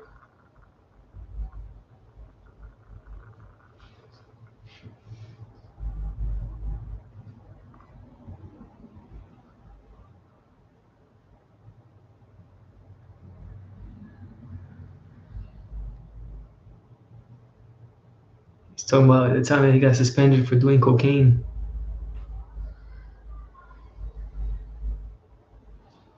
He says it was just a mistake. I'm a cheater, I got suspended or I lose the title. It seems like the only person who can beat me is myself. That might be true. We gonna see though. We gonna see. There are some other talented fighters out there. I don't personally think that he can move up in weight and beat Bivol or Beterbiev. But at 168, I'm not confident that anybody would beat him.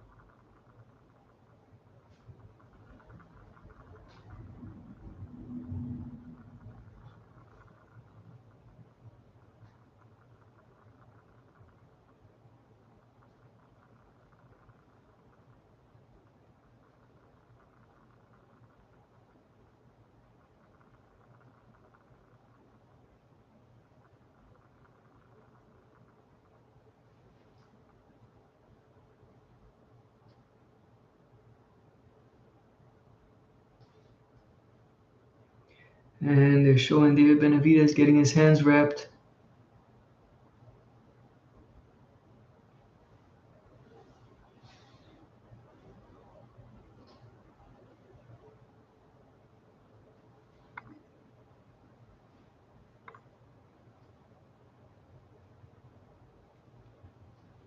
You ever try sea monkeys like the brine shrimp aquariums? No, I've never have. I've heard of those and I've seen some somewhere from somewhere, but not from myself. I've never seen them myself. I mean, I've never had one myself. Sea monkeys.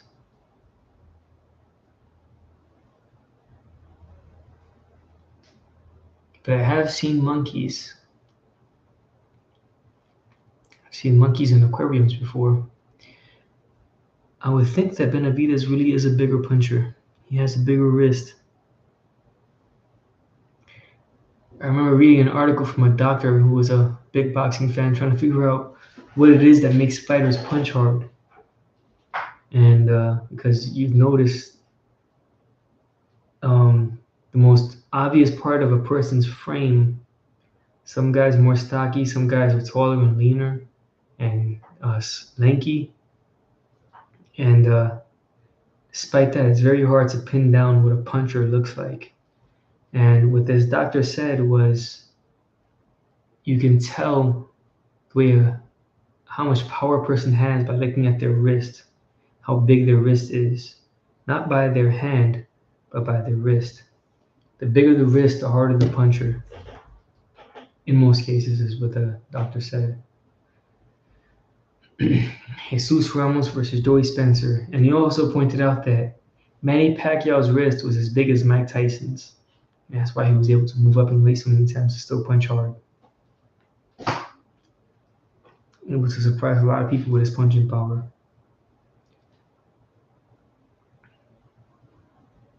Brine Shrimp Aquariums. What do you know about Brine Shrimp Aquariums, Freddie? Can you tell me anything about that since you're asking?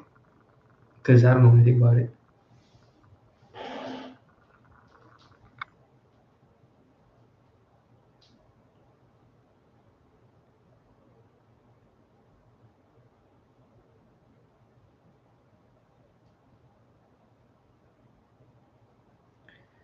And you should do it because you can feed them to fish. Oh wow, I didn't know that.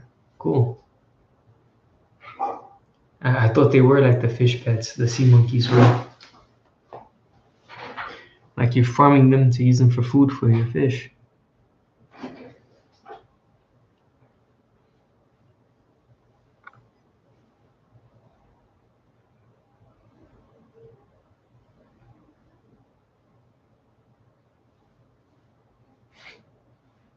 See this fight. We have both contenders in the inside of the ring now. El Mono Ramos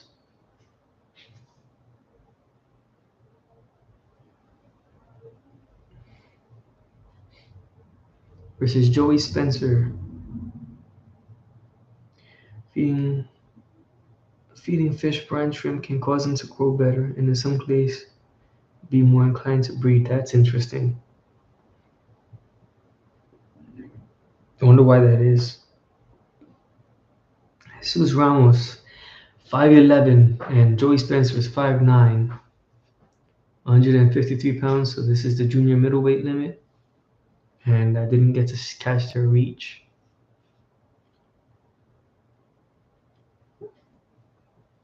Jimmy Lennon Jr. now is introducing the two fighters.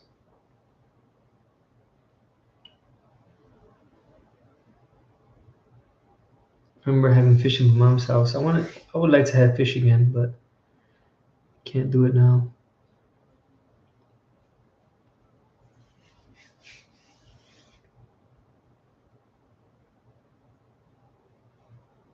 There's the three judges next to Luca, Patricia Moore-Starman, and David Sutherland.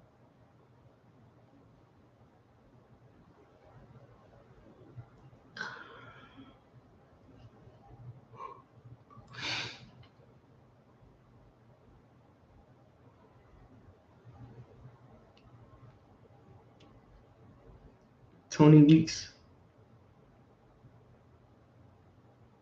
20-gallon tank will be easier to maintain. That makes sense.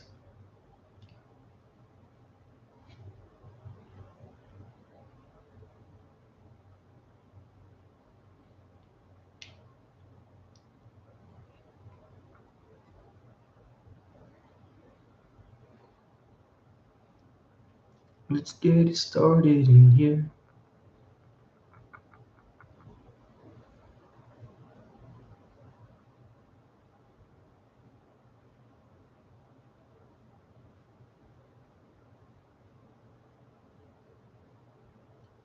Joey Spencer, 16-0 with 10 knockouts from Landon, Michigan.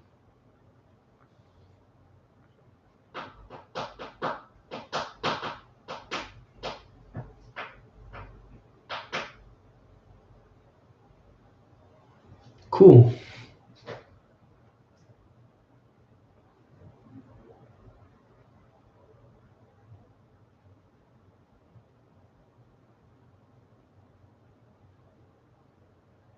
Is ADHD isn't fun? I don't know. I don't know a whole lot about that. Isn't it fun? Maybe it is. ADHD. Ape from Big Fight Weekend.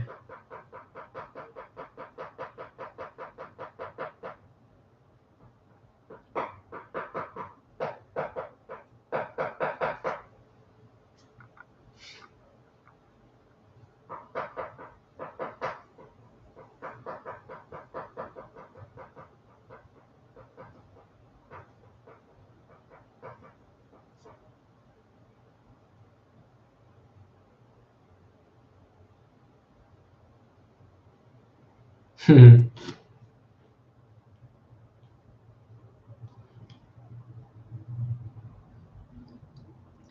had a rope fish once and it jumped out of the tank and died. I was very sad. It was such a cool fish. I just sit in front of the tank and watch him swim around. And now back to boxing. Ramos and Spencer. They're both in the center of the ring. I see Spencer is using his jab more. Ramos looks like he's a guy looking for openings. Spencer throws a little overhand right. Ramos blocks it. Now he's just throwing touching jabs, just trying to get his distance and his timing down, trying to get a feel for this guy Ramos' rhythm. Just throwing more touch jabs. And Ramos, of course, is getting a feel for Spencer's rhythm. Just keeping a high guard. Throws a little jab to the body. Gets back with his guard upstairs. And a couple of jabs. Right now, they're just gathering data. That's all they're doing. You have to hit each other, so as you should in boxing. Not too hard, though. It hurts, but it's boxing. I think both guys want to knock the other guy out. Spencer's throwing a couple of feints, getting Ramos to respond to it. They're both gathering data, trying to see what the other guy's about. Trying to make themselves aware of the other guy's movements and habits, rhythm and all that, reach, timing. Ramos hits him with a couple of hooks around his guard, partially blocked. Spencer pushes him against the ropes. Ramos still has his back against the ropes. Now they're sort of clinching, but fighting for control too. Not throwing any punches right now. Ramos is doing a good job positioning himself so that Spencer can't hit him. Keeping his hand on Ramos's head. There's a little bit of control from Ramos. Ramos is keeping his hand on Spencer's head. Spencer jumps in with an overhand right. It was blocked. Now they're clinching again. Ramos' back is against the ropes. 2 in the weeks separates them. Ramos throws a straight left upstairs. It misses. Spencer's just using that little touch jab. Just touching him with his lead hand. Ramos looks like he's going to be the aggressor for this fight. Spencer's backing up. Slips, ducks underneath a few punches. Comes up. Ooh, that was a good one. Spencer was trying to push Ramos against the ropes. Ramos used his forearm to get some space and hit him with a right hand, short right. I think it was a right hand, or was it left? I'm not having quickly enough. Spencer again is trying to get some space with that lead hand, and Ramos hits him with a few hooks. Spencer is trying to bully him against the ropes, but he's leading with his head. That's why you got caught. You got caught with that short hook because you're leading with your head. What he has to do is get some space with his forearm. Get some space with his forearm and hit you with that little hook.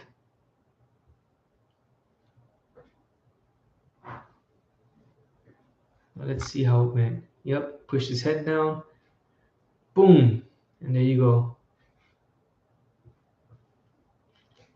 Yep, so he pushed his head down with his right forearm and then picked it back up and then threw the left hook and dropped him. Yep, create a little bit of space with his shoulder, push off, boom. There goes that hook. Dropped him. That was a good knockdown. That's an experienced fighter's move right there. That's why you can't lead with your head like that, man. Don't lean forward. Spencer again with that touch jab, and Ramos is coming forward. Oh, that was a good move from Spencer. Threw the little jab, and he read Ramos's movement to the side, and he threw the right hand right down the pipe. But I don't think it landed all that clean because Ramos didn't show any signs of being affected by that punch. And now Spencer has his back close to the ropes. Ramos is trying to cut the ring off. Do a little jab to the body. Spencer tried to hit him with a right hand, and Ramos tried to hook with a little hook upstairs, trying to counter with a little hook upstairs, but he missed. Spencer hits around Ramos's guard there with a left hook and a right hand. Spencer's backing up. Again with that touch jab. He doesn't throw that jab with any authority, but he throws it just to get some space.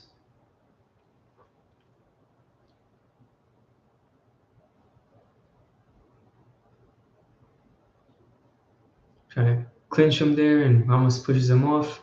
Spencer again is getting some space. Backing up, backing up. His footwork is not that great. Spencer's, I mean. But he's backing up, dodging some punches. His upper body movement looks okay. Gets some space again with the right hand, his lead hand. Trying to occupy Ramos's guard. Hit around it. Ramos responds with there's some infighting here. Both of them have a high guard. Trying to find openings in each other's defense. Ramos lands a good combination. It looks like Spencer felt it, trying to get his wits about him again. Now he's responding with some punches, does a couple body shots. Ramos is trying to get some space, spins off of him, and throws a straight left. Didn't land too clean, but ooh, that one did. Another combination around Spencer's guard. Another body shot, another straight left. He is landing that straight left hand, Ramos is.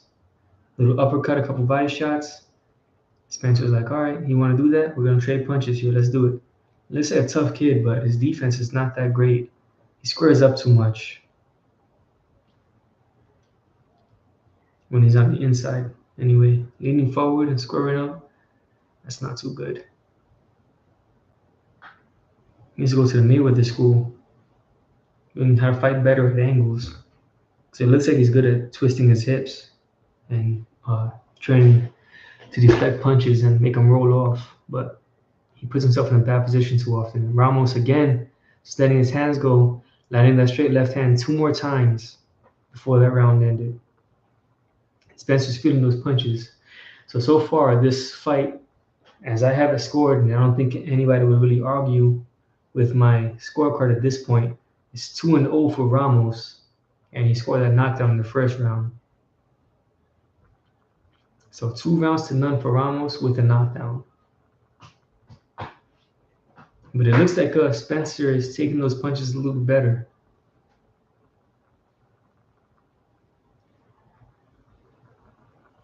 I don't think Spencer is scared.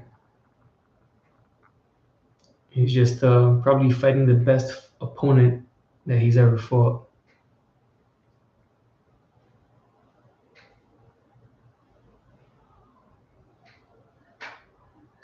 And I'm responding to some of the comments that I'm seeing here on this pay-per-view. The pay-per-view stream. Pay-per-view comment stream. All right. And Spencer again, using a little touch jab. And Ramos is trying to walk him down, moving him back into the ropes. Ramos looks significantly bigger, like a whole weight class bigger than Spencer is. That's an advantage if you can cut weight the right way. But if you can't, it's a disadvantage. Spencer throws a couple body shots, straight right hand and left hook to the body. Ramos responds with his own body shots, a couple of hard punches that land, going around or through his guard, up the middle with the uppercut, and a straight to the body, straight left to the body. Meets him downstairs. Spencer ducks at the hip, and Ramos hits him with a little left-hand uppercut. On the side of his head, Spencer's gliding along the ropes, looking for space. Hits him with a few punches there, pushes Ramos against the ropes. This looks like it's probably the first time Spencer fights somebody stronger than he is. Almost like he doesn't know what to do about it. Ramos hits him with a little combination and steps around him.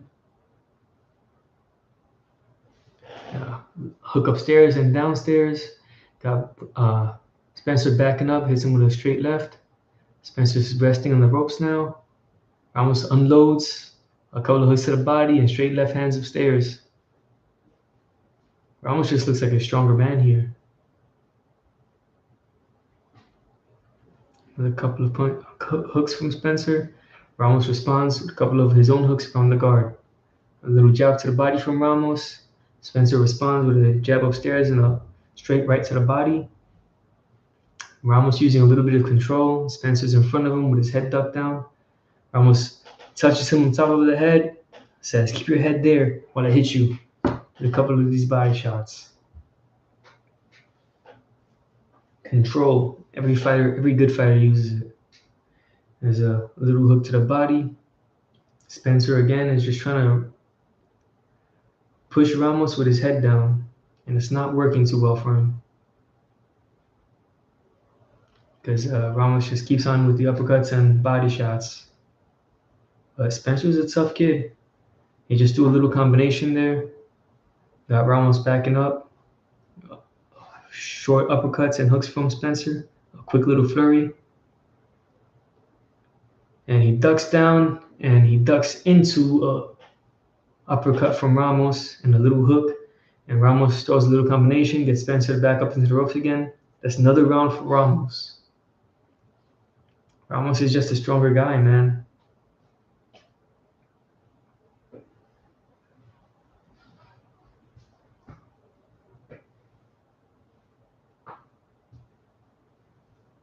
Hey, there's Zab Judah. Remember that, man? It's a bad dude right there. There's Rolly Romero.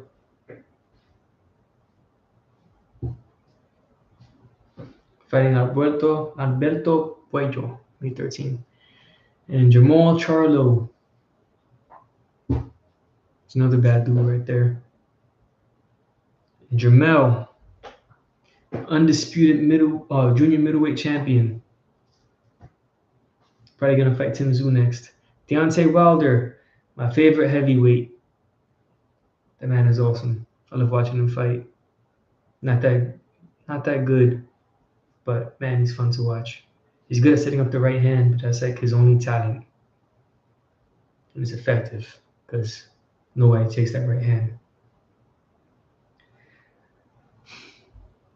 And there's the start of this round too. Start of round 4. Spencer's backing up, and Ramos is definitely the stronger man. Backing up Ramos against the ropes. Spencer, sorry. Now Spencer is responding with a couple of little body shots and straight rights upstairs. Come on, dude. Don't square up so much, Spencer. You look quicker, but you're not using your speed. Ramos throws a little hook around the guard of Spencer. A little left hook. Pushes him off. Spencer gets some space. They're fighting inside again in the phone booth. Ramos using a little bit of head control against Spencer. Creating openings. Little hooks. Uppercuts. Trading punches in the phone booth here. Ooh, that was a good hook from Ramos. Pushed him off and hit him with a left hook from the southpaw stance. Creating some more space here. Ramos is actually pretty good with this control.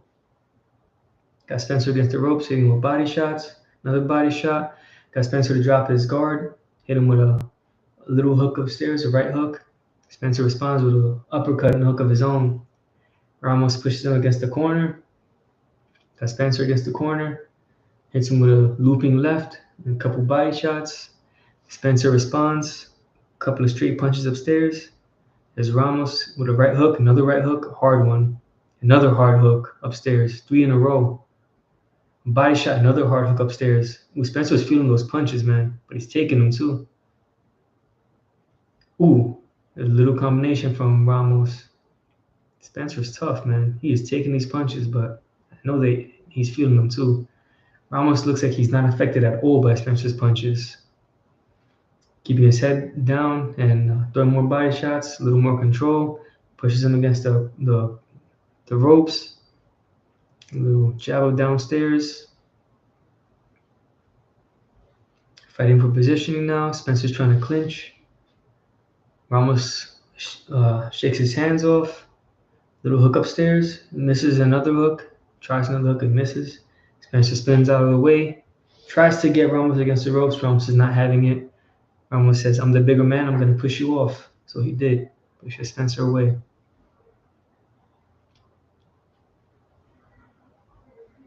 Be nice if Spencer could do something surprising to hurt Ramos, because every round looks the same. Ramos is just bullying him pretty much.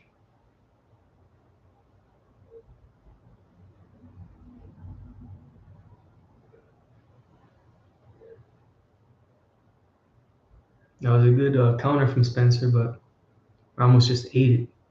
His punches don't bother him, man. And then he throws some more body shots there. This is from a highlight, by the way. It's not another round yet. So far, Ramos has won every round. I think we're heading into the fifth now. And that's, of course, on my scorecard.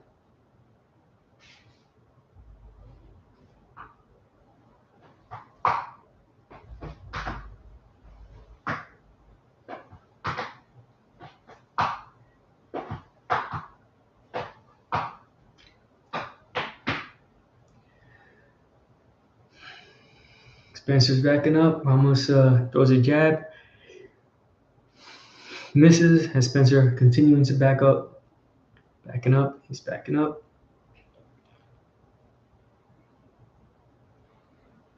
Spencer has his back against the ropes. Yeah, this is the fifth round. Fifth round out of a scheduled 10. Spencer throwing a couple of jabs at Ramos, squaring up. His legs squared up against the ropes, making himself a bigger target for Ramos. Now he's at a better angle. He needs to stay at a better angle with his hands down, bending at the waist a little bit, looking like he wants to be slick. But when Ramos gets all that close to you, it doesn't matter. You're not going to be able to dodge those punches. Ramos counters a jab with a looping overhand. Spencer backs off, tries to throw a couple of hard overhand rights. Didn't seem to have much of an effect. I don't know if they landed because of the angle. Now Spencer's backing up, so they probably did land. They just didn't hurt Ramos.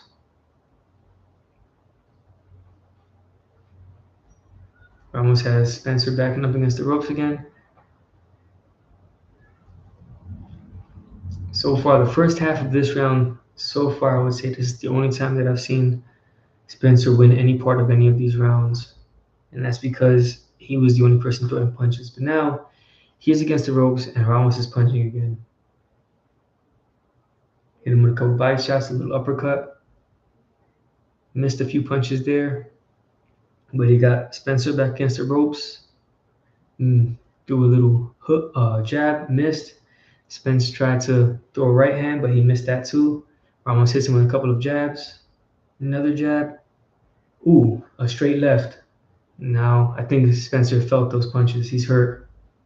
Yeah, he's hurt. But it doesn't look like Ramos is in a rush to finish him. Now Spencer's fighting back.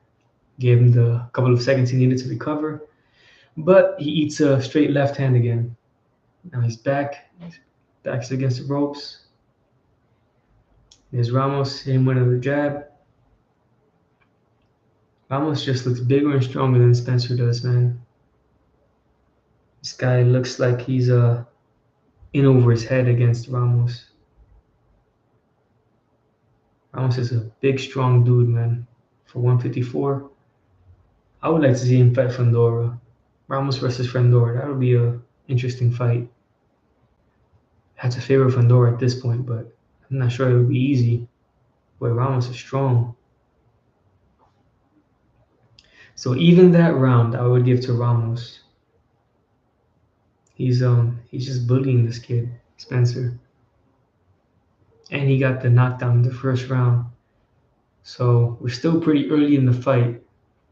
Spencer is gonna need several knockdowns, if not a knockout, to win at this point.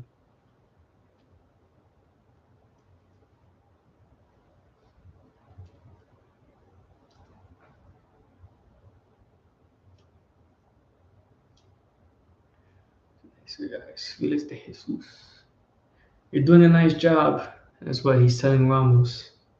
Good job of bullying this kid. Just keep bullying him.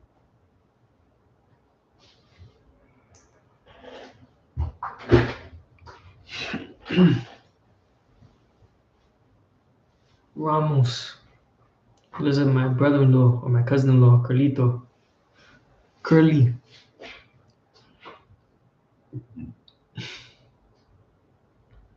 Ramos looking like he's in a whole weight class above this kid, Spencer. I wonder how much weight he cuts to make weight.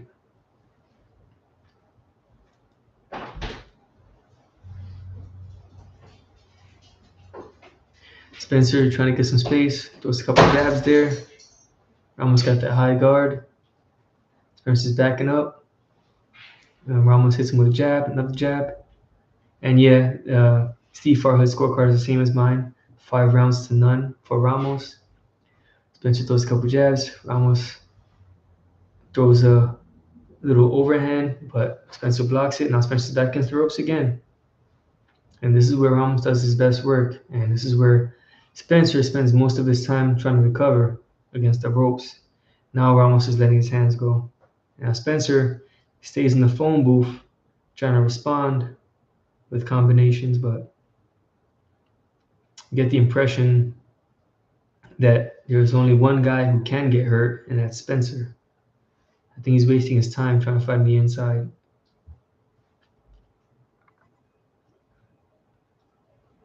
And Ramos, he's found a home for that little right hook. He landed a couple of them.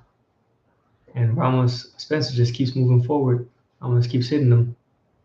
Like, all right, you want to come in with your head? I'm going to hit your head then. Ramos hits him with a body shot, steps around, a little jab upstairs. Spencer looks like he's trying to just stand there slipping punches, but with this kid Ramos with his angles and his footwork, Spencer's not able to slip these punches.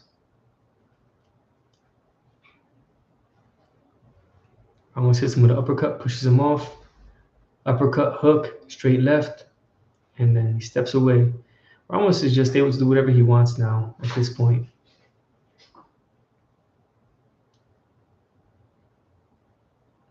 You're in the phone booth again. Ramos hits him with a couple of little hooks upstairs. Spencer is going to the body, dig into the body there.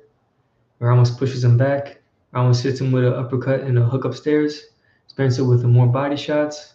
He's fighting back. At least he's being formidable now on the inside. But he does better when he's trying to box. Ramos hits him again with a couple of hooks upstairs around the guard of Spencer, using some control to keep his head up, and he hits him with more hooks. Another combination, a flurry of punches that land. Spencer returns fire, but Ramos just backs him off, gets him against the ropes, lands a couple of looping left hands. Spencer did well that round, but I still think Ramos won for the simple reason that Spencer took more damage that round. And he's taking more damage every round. The only chance he has is to box.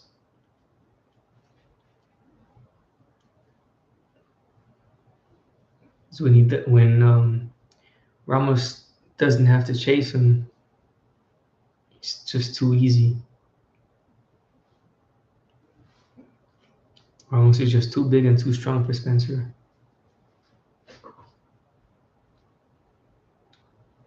There's a little preview for Garcia versus Tank. It's going to be a good fight. Who do you think wins, Garcia or Tank?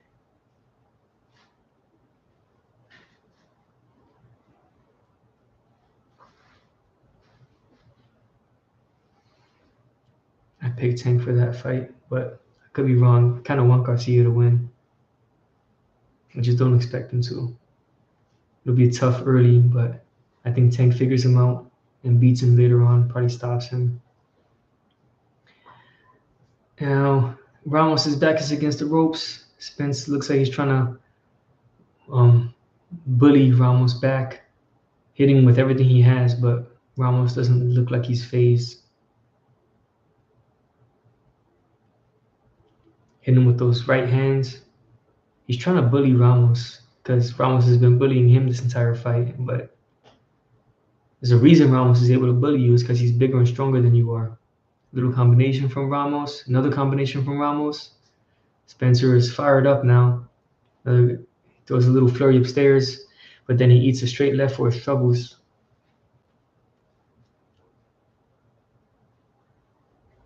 You can't beat a stronger man by standing in front of him, Spencer. Ramos is digging hard to the body. Oh, it looked like Ramos might have felt that one. Spencer hit him with a hook upstairs on top of his temple. Made Ramos lose his balance a little bit. Oh, but they look like to stop the fight. And they have. Your winner is Ramos. It's kind of sad. It's unfortunate because Spencer was trying very hard to win the fight. But nothing that he was doing was really working. Ramos was just too strong for him. Too big and too strong.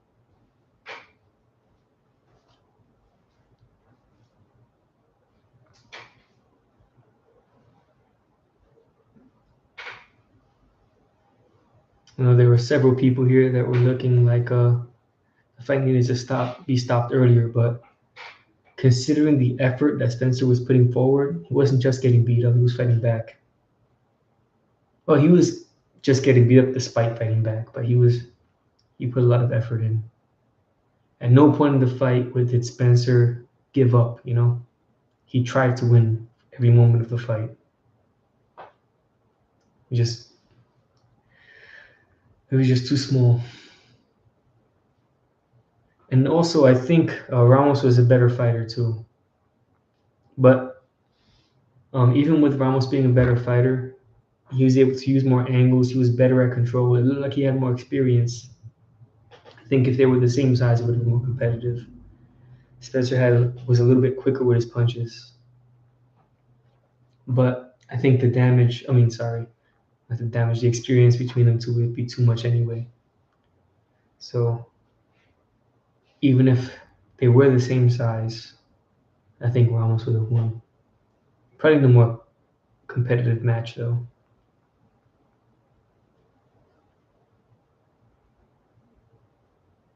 A combination, man. You can't stand in front of Ramos, dude. Just can't do it. With your head in one spot, squared up like that, no, he'll eat you up. And that's what he did to this kid, Spencer. He knows how to use his head for control. He uses forearms. He gets good space, all that.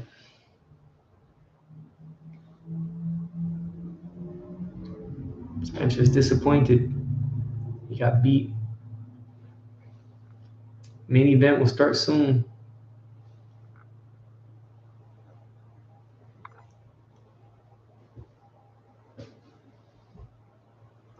Ramos is only 22 years old. Wow. He's pretty good for a 22-year-old fighter. I'll tell you that. Some of those moves that he has, not the most athletic, but he's a good fighter.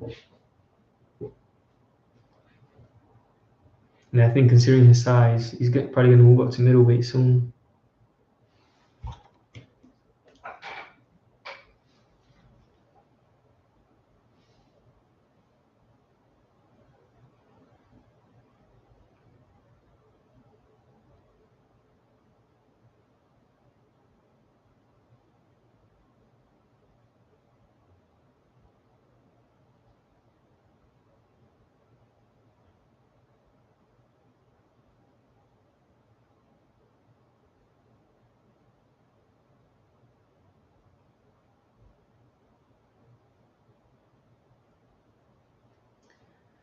they announced the winner. Jesus Ramos, El Mono Ramos.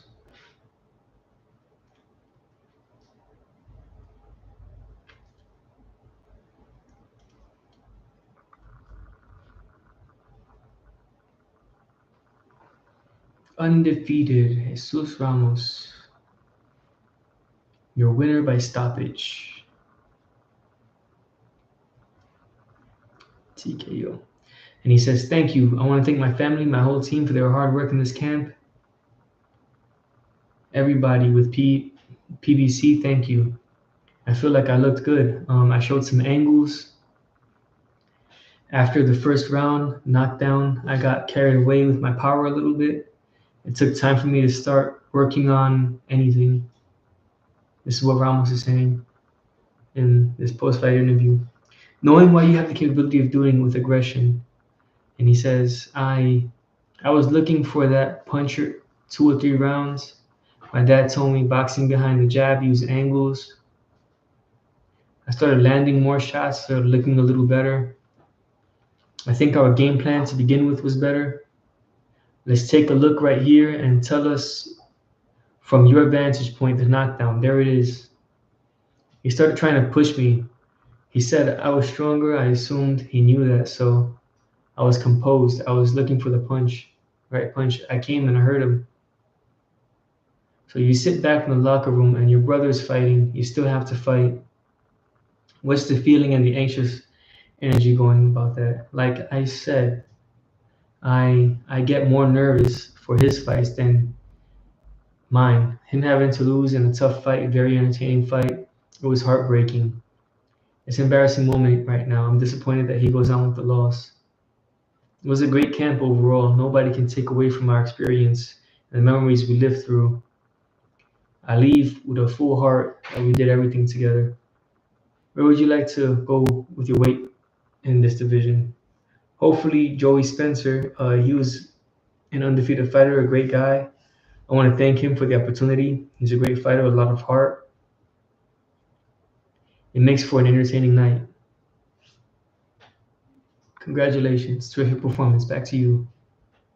Thank you very much. Successful night for Jesus Ramos Jr., remaining undefeated and continuing to go up in stock in a loaded 154-pound division, currently ruled by the first four-belt era undisputed champion Jermell Charlo.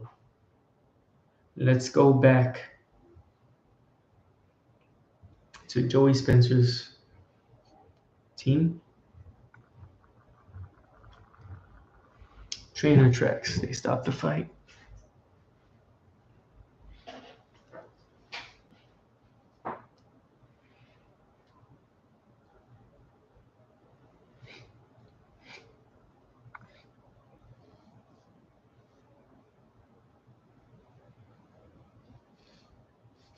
I would like to see Ramos fight with Danny Garcia too.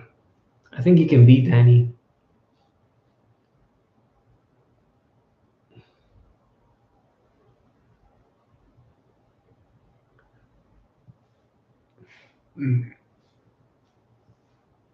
I think so. I think he can outwork him.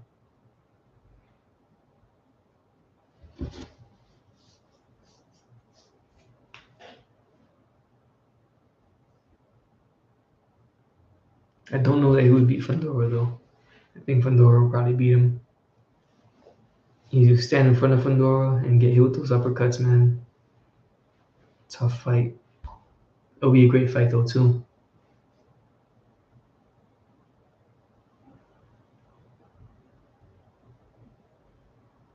But Danny's quick with those counters though.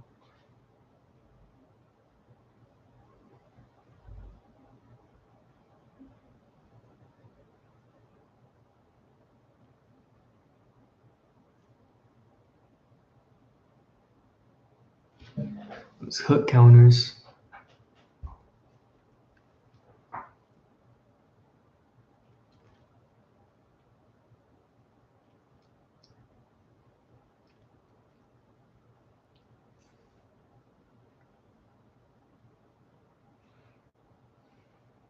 Going into the main event now.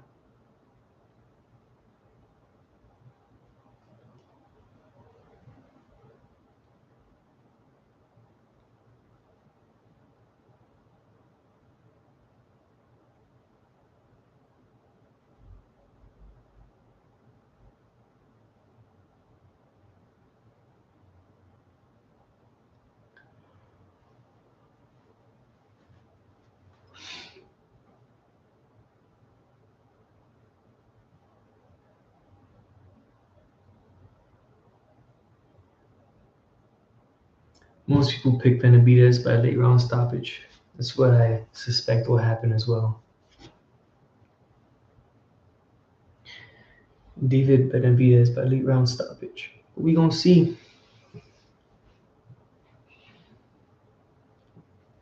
Favorites have been wrong before. Favorites have lost. Odds makers have been wrong.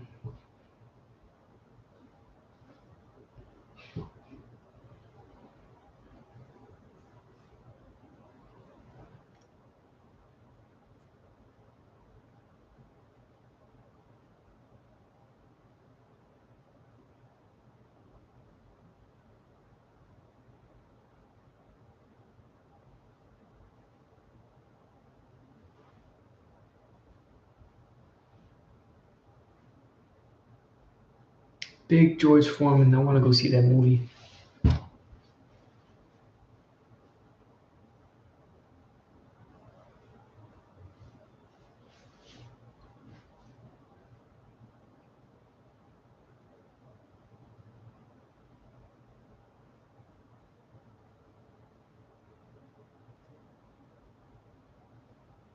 That man can punch.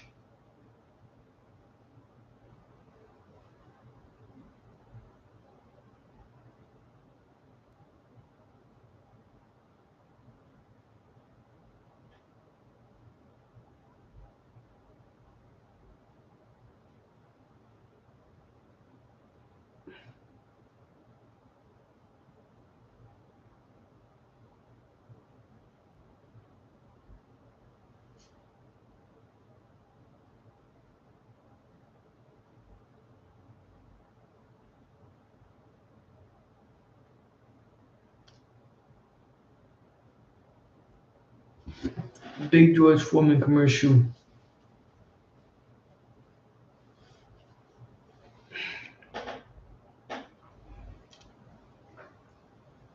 I would have loved to have seen George Foreman versus Ernie Shavers. Shame that fight never happened.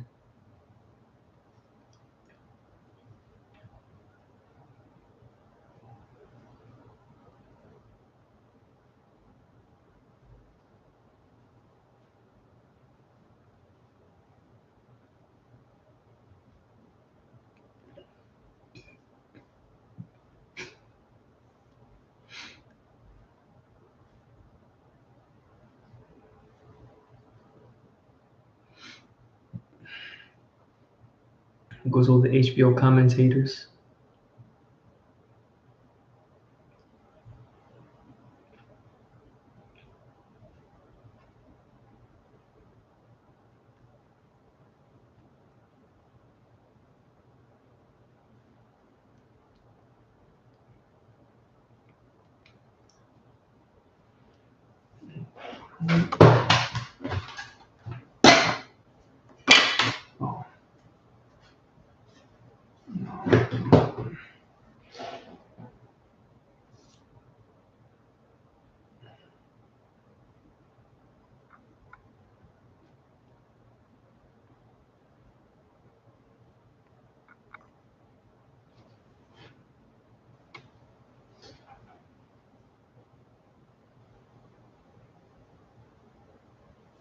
Oh, ooh, killer tofu.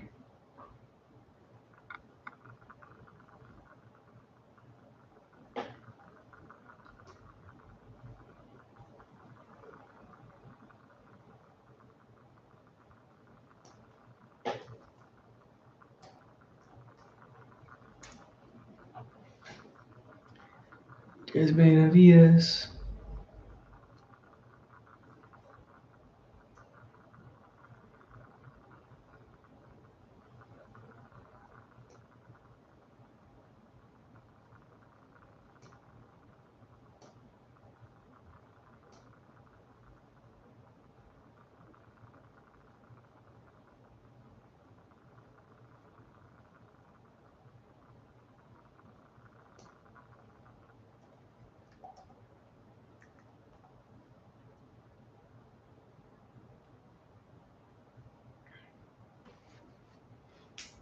Benavidez.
Got Benavidez walking into the ring now.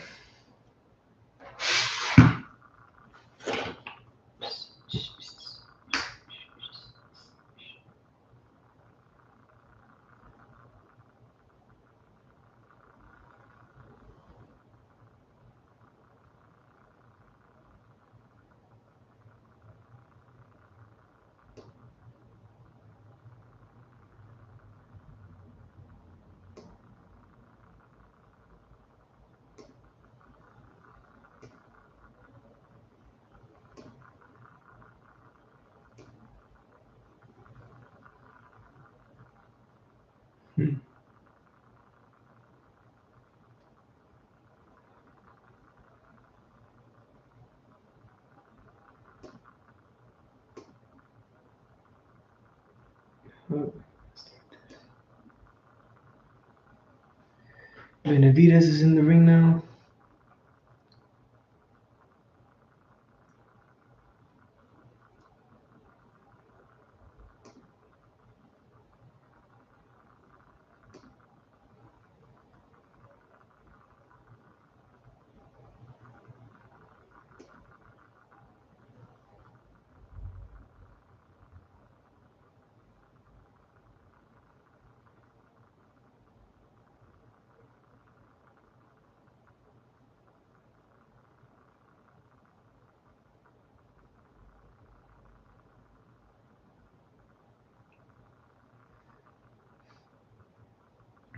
We gonna see.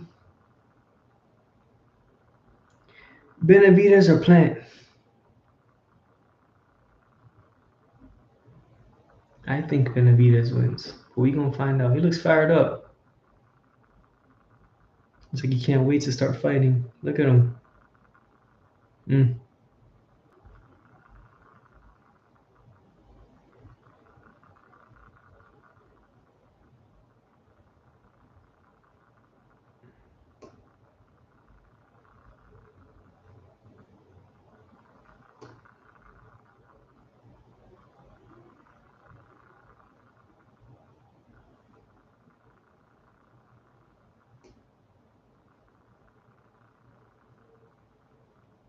There's Jimmy Lana Jr. and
There's Caleb Plant walking in. Looks like he's warmed up too. Looks like he has a little bit of nervous energy there.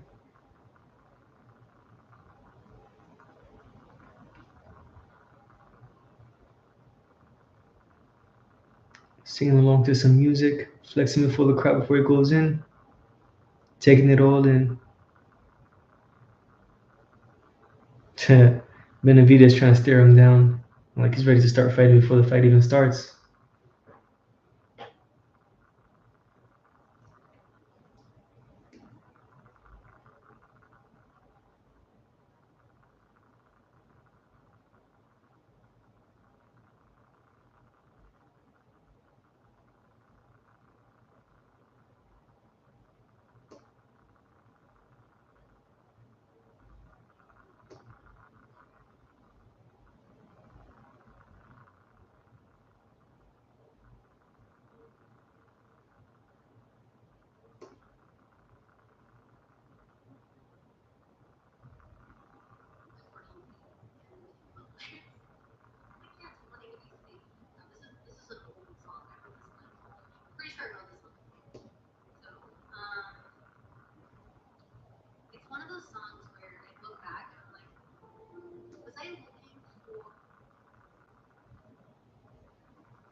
Too tight.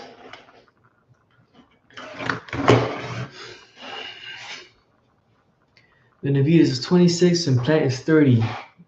Plant is 6'1" and Benavidez is 6'1.5". No three knockdown rule. Only referee can stop the fight. Fighter can be saved by the belt in any round. Fighter cannot be saved by the belt in any round. Fight is official after round 4. In the event of an accidental cut. Before round 4, it is you are sleepy. I am not.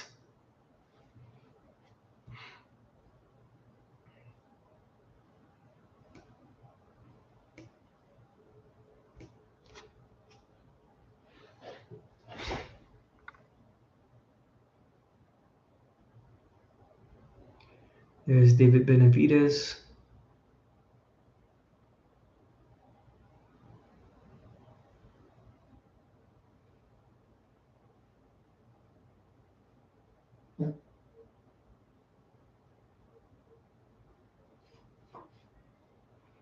April 28th, George Foreman, Big George in movie theaters.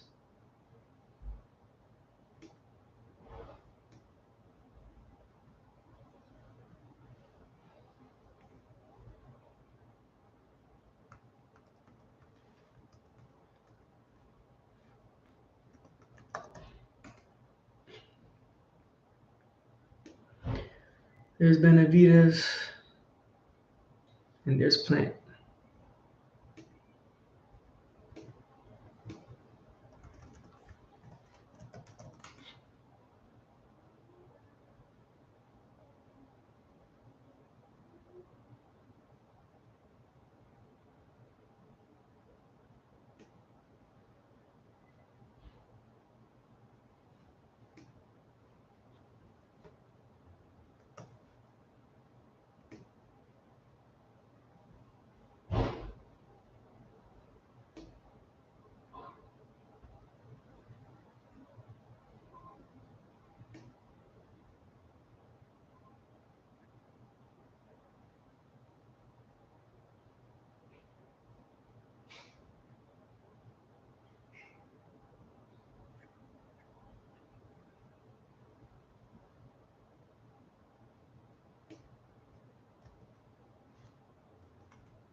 We gonna see.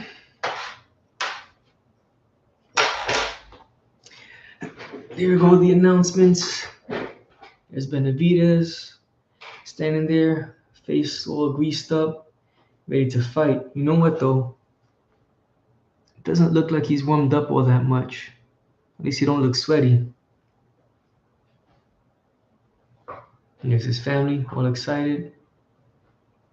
Yeah, he looks like he's cold. He's smiling at Caleb. He's thinking he's gonna tear this guy apart. Hey, what's up, Blake? How are you?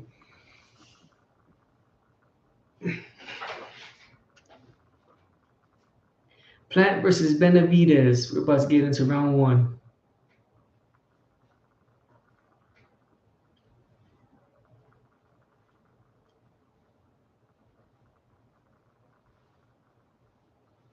Yeah, that's all right. I tried. I've been trying this whole time. I watched only 3 earlier fights trying to make it work, and I couldn't do it. So, YouTube it is. And they go into the center of the ring. Caleb Plant has his jab hand extended, looking like he's trying to control him. He throws up a couple of flinches. So far, David Benavidez is responding to every single feint that Caleb throws. Plant throws. Benavidez looks like he hasn't gotten his range down. Plant stalks him into the ropes and throws a right hand to the body. Benavidez responds with a jab to the body of his own. Now, they're both standing in front of each other, sort of posturing. They're collecting data is what they're doing, both of them. You know what? At this point, Benavidez is, I don't think he's warmed up very well. It looks like Plant by far is more warmed up than Benavidez is. Benavidez responds to every feint that Caleb throws. Hits him with a couple jabs to the body, stabbing jabs too. It was hurt. It'll take some energy out of you for sure. And I like what Plant is doing. He's not moving around the ring too much. I think that was his big mistake against Canelo. Not that he would have won either way, but I think he drained himself a lot faster using all that movement. And he makes Benavidez back up with a couple jabs in the right hand, another jab to the body, jab upstairs, and he goes into a clinch. Benavidez tries to hit him with a couple of hooks upstairs. Benavidez in the corner, pushes him off. Man, Plant, though, is killing him with the feint game, though. He's got Benavidez doing whatever he wants him to do right now.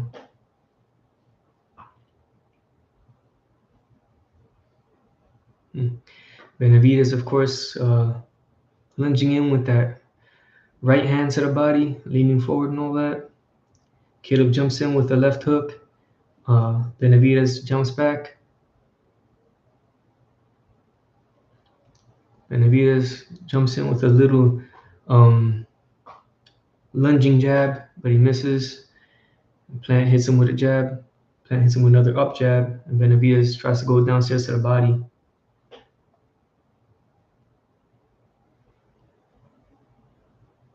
Now, right now, they're just pretty much posturing in front of each other, both looking for good opportunities, good openings. Benavidez lands a little hook as Plant was stepping back. Benavidez throws a right hand, but he misses, and Plant steps around him. Plant hits him with a jab. Benavidez is trying to go downstairs. The bell rings. It looked to me like Plant won that round. I think he controlled most of it. But it looked like Benavidez is getting a little bit more comfortable towards the end there.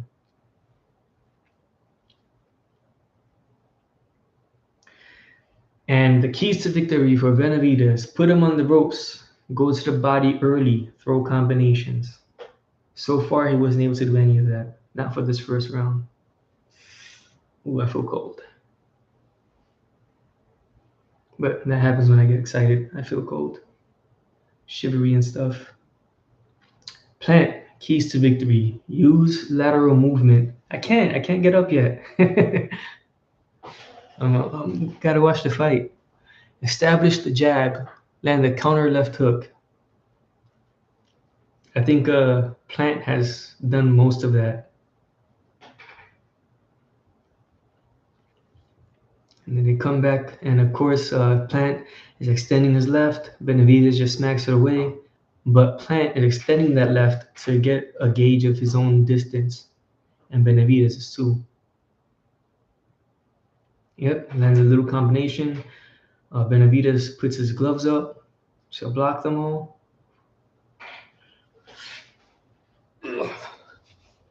And Plant throws another stabbing jab to the body. It was a good one. It was a hard stabbing jab. And Benavidez is getting sloppy, man, trying to lunge in with these punches. Just lunged in with two left hooks and an overhand right. He missed all of them. I think the understanding of distance between the two of them, Plant got it down. Benavidez is struggling. At this point, he is. And Plant again landing a couple jabs. Benavidez tried to land a straight right from a squared stance. Missed. He's having a hard time getting his distance down. And landed a little hook there, but they both traded hooks. Plant landed a couple more jabs. Jab from the to the body from Benavidez. Benavidez is coming forward a bit more now. Plant lands a right hand to the body. Another jab upstairs. Throws a right hand, but he misses. Benavidez steps back. Benavidez with another right hand, left hook. Left hook missed. The right hand didn't. Wasn't a clean right hand though. Benavidez tries to pressure Plant into the ropes, lands a little body shot, then Plant spins away. Then Plant hits him with a jab, throws another couple of jabs. Benavidez starting to look more comfortable. It's warming up. Plant with another jab upstairs and jab downstairs. Plant is moving more now, and I think this is what Benavidez should want. Plant jab upstairs and hook to the body. Another jab upstairs. Ooh, I feel cold. Another jab from Benavidez. Plant's moving around. Oh, that was a good move. Plant hits him with a right hand and slips underneath the left hook of Benavidez. He's extending that jab hand again. And then he gets into a clinch. They clinch. The referee separates them. And Plant is moving back. Throws a couple jabs. Benavidez looked like he was going to throw a hook to the body, but Plant stepped away.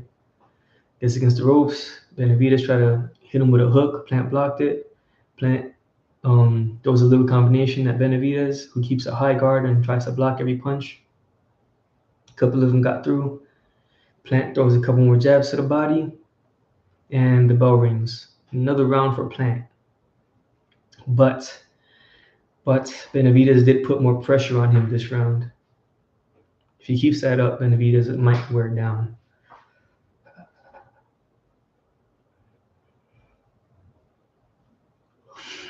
I'm sensitive to the cold. I like to sleep when it's cold, but I get cold easy.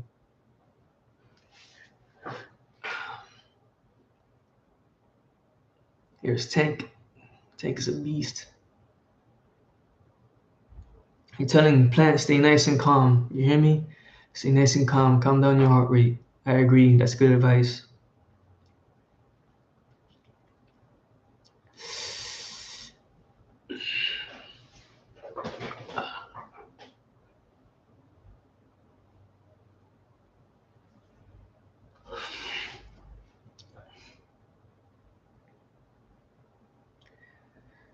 Benavidez can't chase Plant, but he's chased him a couple of times. He needs to keep putting pressure on him. He can't step back. Benavidez. It was Plant. A couple more. A little flurry. Benavidez kept that guard up. Plant hit him with a couple body shots. Again, no stabbing jabs though. Plant just keeps on landing those.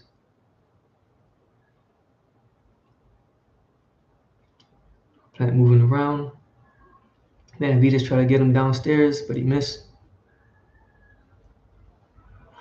Plant with a right hand, another little combination. Benavidez hits him with a hook and then a right hand. Benavidez looks like he's getting his range a little better.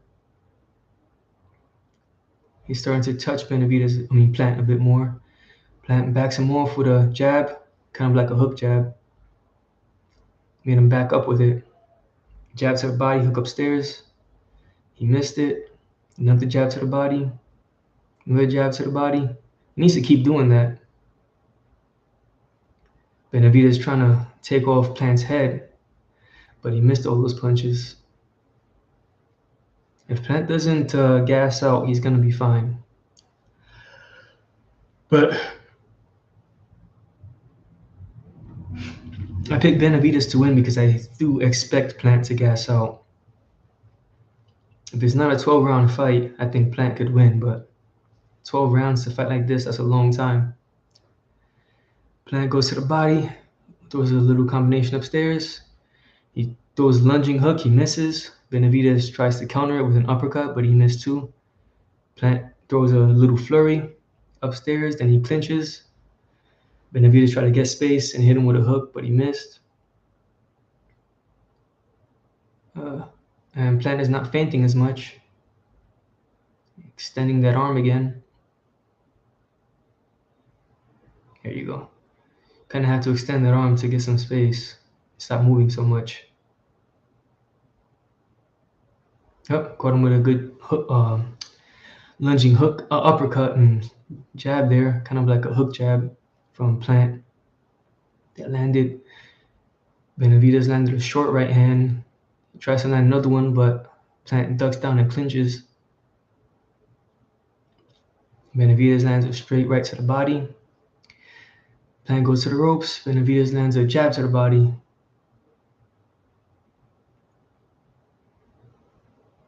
Little hook upstairs, and Plant throws a right hand. Benavidez throws a right hand. They clinch.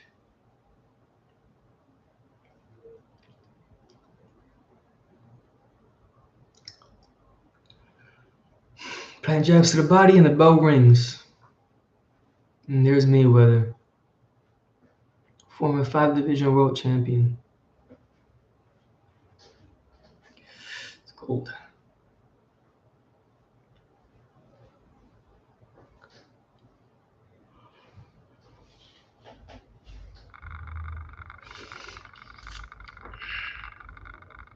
Referee is talking to Benavidez. He says, "Don't do something." I don't know what he's telling Benavidez not to do. Probably telling him not to push something.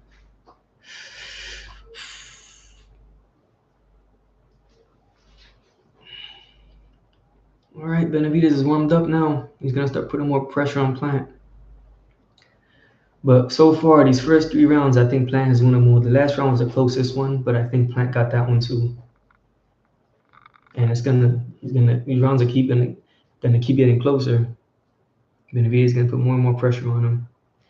At least that's my prediction. And I do pick Benavidez to win by stoppage later. But we're gonna see.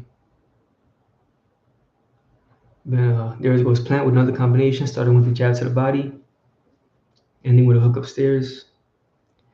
Some of those punches get through, and he throws another 2 jabs to the body, and they both landed. Those jabs, those stabbing jabs, they hurt.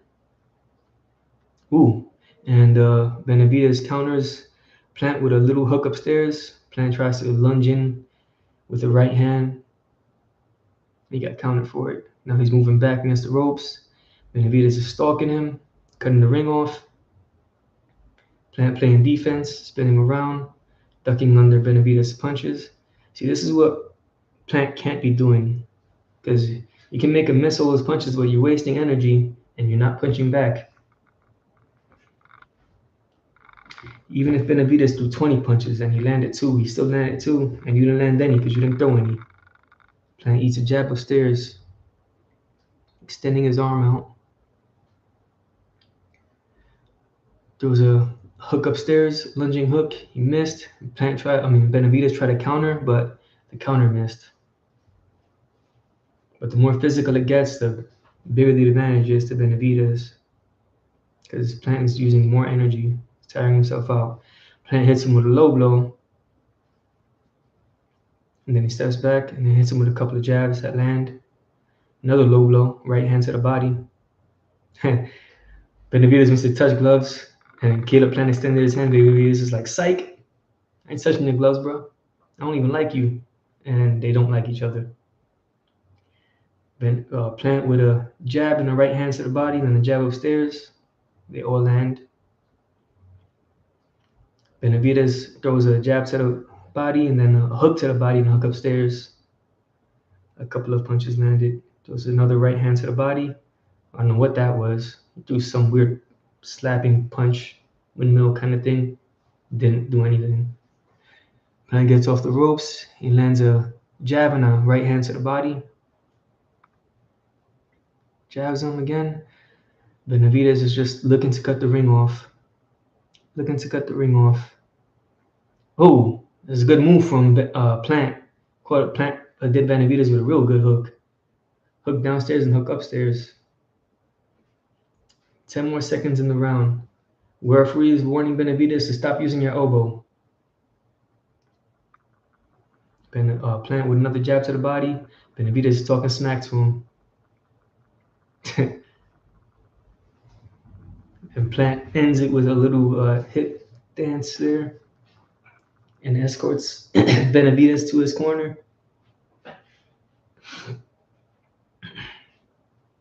Yeah, the monster is getting closer. Boom. Ooh, a low blow. Oh, that was a real low blow too. Followed by a hook upstairs by Benavidez. I think he throws those low blows on purpose. I don't think that was accidental. Oh, but then it's the body shot, boom, and a hook upstairs. Followed by a slapping hook from Benavidez. Benavidez tries to follow him again with a right hand, but he misses. I think Plant won that round too. But every round, it looks like Benavidez is getting closer, and I think that's what most people predicted, including myself.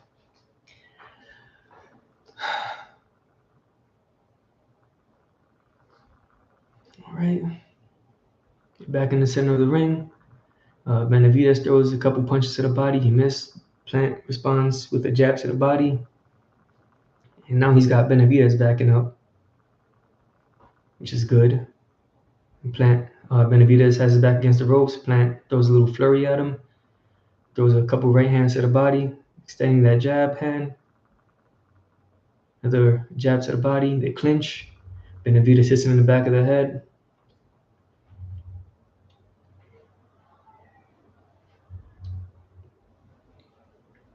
So far, Plant looks like he's fighting at a pace that he can keep up, but Benavidez is doing now. He's got Plant running around the ring. You can't do that for too long.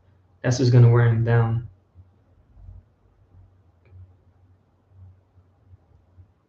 Benavidez is telling Plant, get back to the center of the ring. I want to fight you here. That's a dumb idea. And then Plant ducks and slips a couple punches. Benavidez lands a little uppercut. Nothing too hard though. And Plant hits him with a little jab there. Benavidez tries to headbutt his jab hand. These guys are kind of talking to each other as they fight. Don't know what they're talking about though. And Plant throws a little hook to a jab to the body and a couple hooks upstairs. And Benavidez responds with a hook of his own.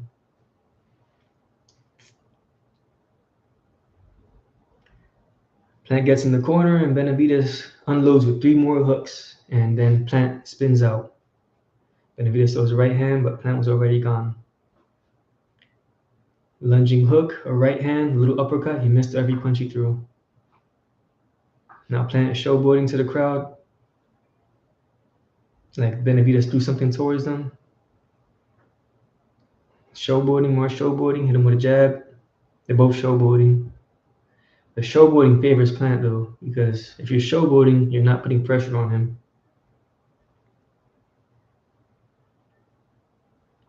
Now Plant got into the corner. Benavidez tried to hit him with an uppercut. He missed. Plant is back in the center of the ring now. Plant hit him with another jab to the body. Plant definitely appears to be the better boxer. I think we all knew that he was. But Benavidez is a pressure fighter. Tries to get Plant in a corner again, and Plant slips away. Benavidez misses the 3 punches that he threw. Plant throws a little lunging hook. Benavidez blocks it, pushes him off. Actually, Plant pushed Benavidez off after he missed a punch. It's good control. Another round for Plant.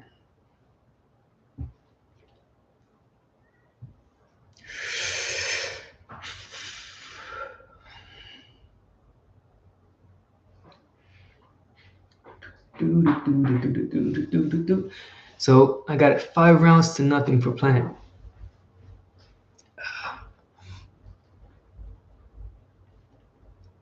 And Benavidez, man, he starts putting a lot of pressure on Plant, then he backs off. I would have thought that Benavidez would be consistent with the pressure that he applies. If he's more consistent, he wears Plant down, but he's just relaxing too much.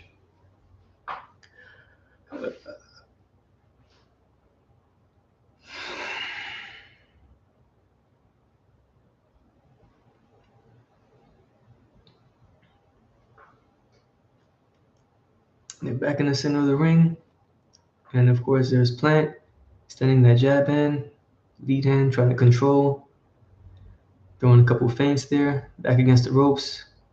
Benavidez throws a right hand to the body. Plant moves around, continuing with his back along the side of the ropes.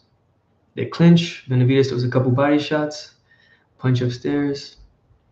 Kenny Bayless separates them, extending that jab hand again from K to Plant. Benavidez tries to throw a hook downstairs. He misses.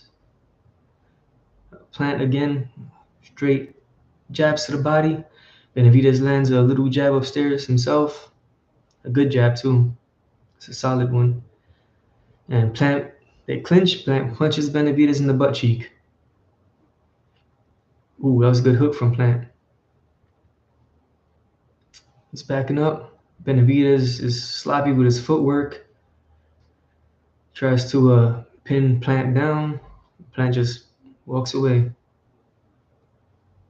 A little right hand and a jab from Plant. Right hand to the body. As far as distance control goes, man, Plant is way better. The jab from Plant, jab to the body from Plant, hook upstairs from Plant, they clinch.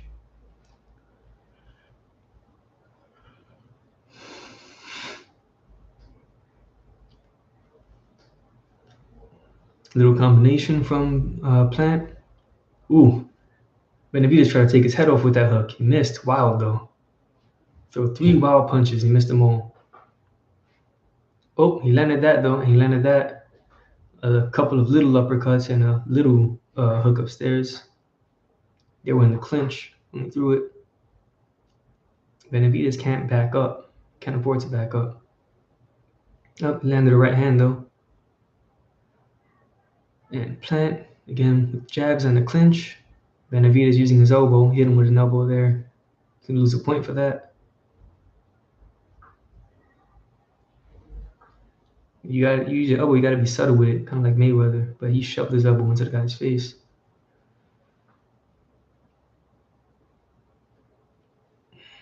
And Benavidez throws a few more punches. Plant slides away against the ropes. Then Plant jumps in with a couple body shots and clinches. Gets more distance. Throws a jab.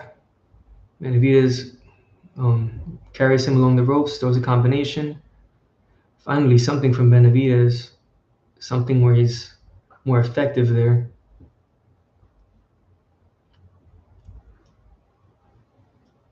I think Plant wins that round too. Benavidez does a little bit more of what he did at the end of that round, though, and he'll have a better time in this fight. Boop, there's the up jab. It's the best punch that Benavidez has landed this entire fight.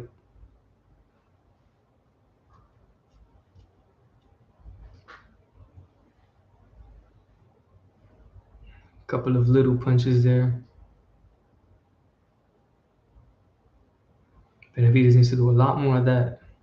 A roughhousing, cutting the ring off.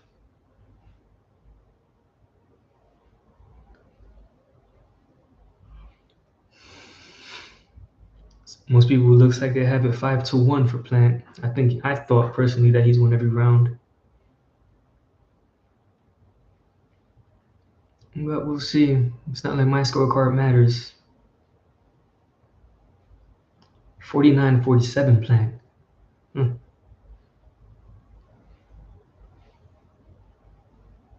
4 rounds to 2. I thought Plant won his every round so far. Second half of the fight now. Plant throws a couple of feints. He's got Benavidez backing up. What is up with Benavidez? He's not putting that much pressure on Plant.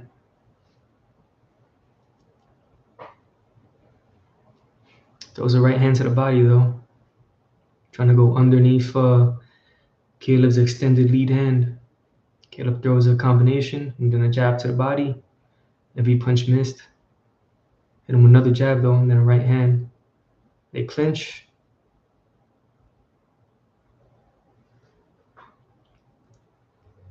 Now Benavidez is trying to put more pressure on him. They're clinching again. Benavidez shoves him off. Benavidez running his mouth, complaining. Benavidez Plant extending his hand again. Catch him with a flinch or feint. Benavidez is reacting to every feint that Plant throws, that Plant uses. Feinting a jab to the body, another jab to the body. Yep, right hand upstairs. That was a good counter from Plant. Benavidez tries to throw a jab upstairs and Plant countered him with a right hand.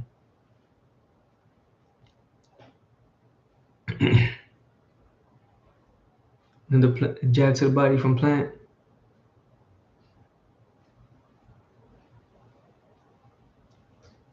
Plant's backing up.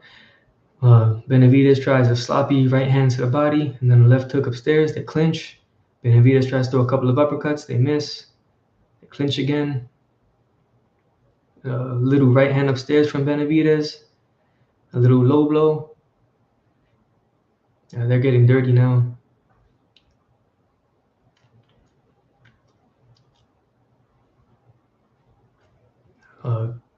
Jab counter from Plant, and the right hands to the body. I wonder if those right hands and jabs to the body are keeping Benavidez from putting more pressure on Plant, because Plant has been landing them consistently, and Benavidez does not look too eager to put the pressure that everyone was expecting up against Plant. Actually, Benavidez looks kind of tired himself. There's a jab from Plant. Benavidez gets close, and a little clinch and a combination from Plant.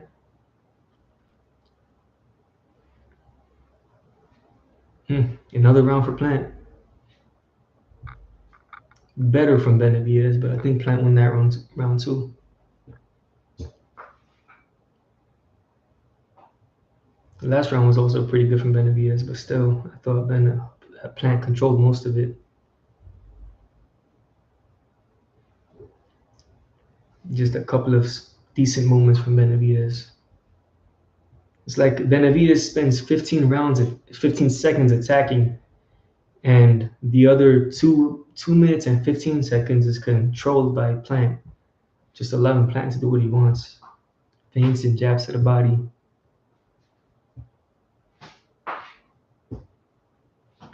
See, one person here has scored 6 rounds to 1 for Plant.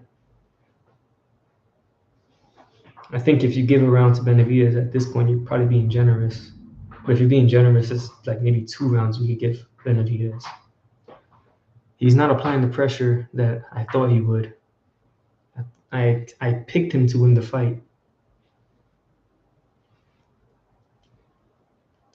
And we're in round 8 now. At this rate, I don't think Plant is going to be too worn down before the last round. And Steve Farhood's card has it 67-66 for Plant. I don't have it that close. Benavidez lands a little right hand. Now it looks like Plant is slowing down though. At least he started this round a little slower. But he's got Plant and Benavidez in a little headlock. Right hand to the body from Plant. A leaping hook from Plant. Steps around. Benavidez tries to counter. Little hook from Plant. A body shot. Couple body shots from Benavidez. They're clinching. Benavidez hitting him in the clinch. Good. Plant is hurt. Plant is hurt now. Benavidez is coming after him. There you go. That's what you got to do, Benavidez. You actually hurt him. And Plant is just standing in front of him now with a high guard. Clinching again. All right, now this might be the first round that I think Benavidez wins. Clearly wins. A little jab to the body from Plant.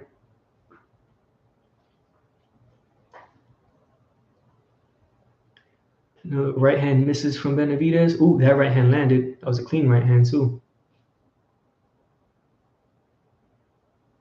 Oh, and Plant is hurt. Benavidez is they're pushing each other around now though. Kind of wrestling there a bit. Minute left in this round.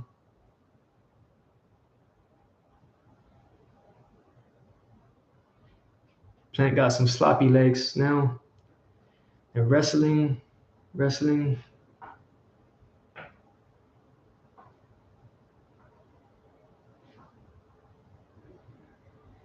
What is this guy doing? Oh, they're checking his eye. I guess he got cut. Yep, they're stopping the fight for a moment, pausing it to check on Plant's eye, giving him a moment to rest too.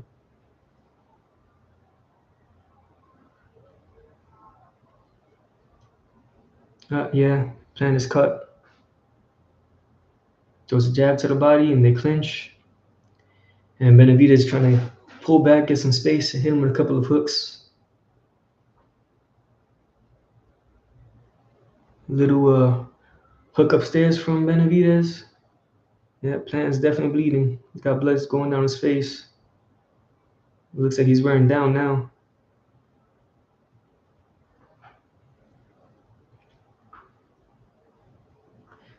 Ten seconds left in this round. Now Benavidez is finally letting his hands go. Good.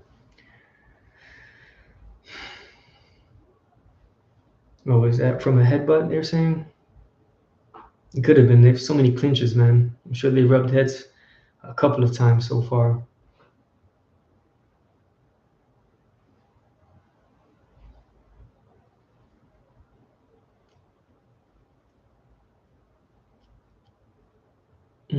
There's a right hand. Doesn't look concussed, but that right hand definitely got Plant's attention. Where was the headbutt? That's what I want to see. Ooh, yeah, that was a bad headbutt. Definitely, man. Ooh, that probably did more damage than anything else in this fight so far.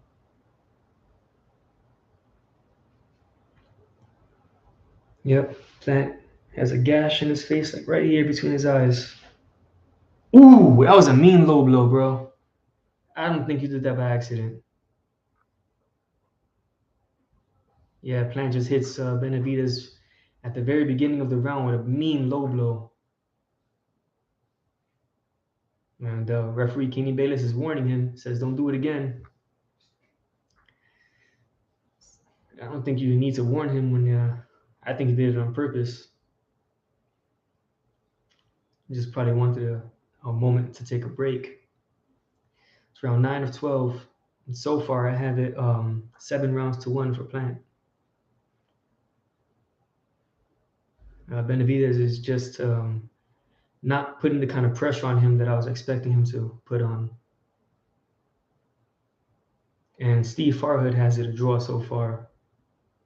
I don't. And I think most people in the pay-per-view comments section, they don't have it even either.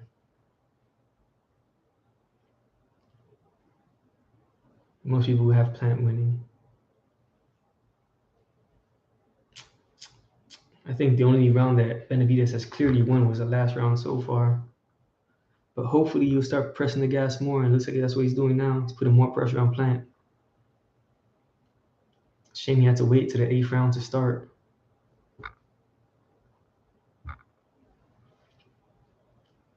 But Plant looks like he's fighting a little bit harder too, moving around the ring a lot more. And Benavidez is finally getting some hands on him. Land a couple of hooks there from the clinch.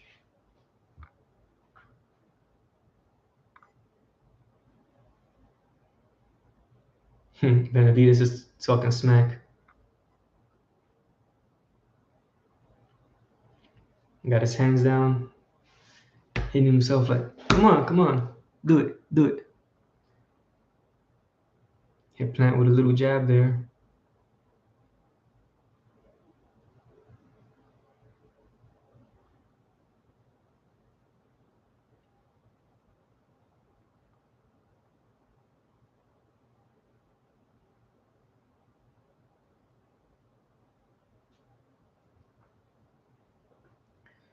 This is a closer round, but I think, I don't know. Yeah, I'll give this round to Benavidez too. Plant spent more time clinching here, and he stood in front of Benavidez and let him get his hands off a couple times. Yeah, Benavidez wins this round. Plant got a couple of combinations in there too, but I think Benavidez has gotten the better of it.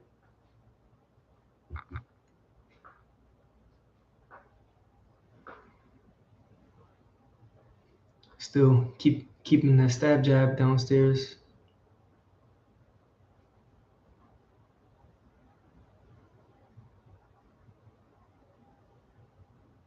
Yeah,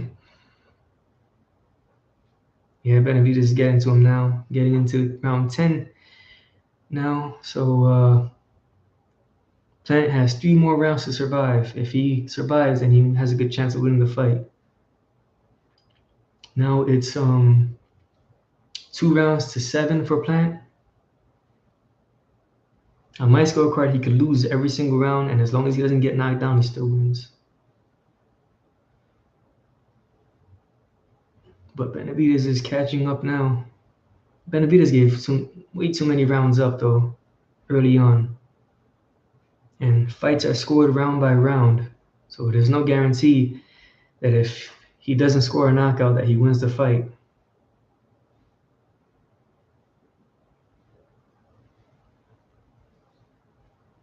Ooh, that was a mean low blow, though, man.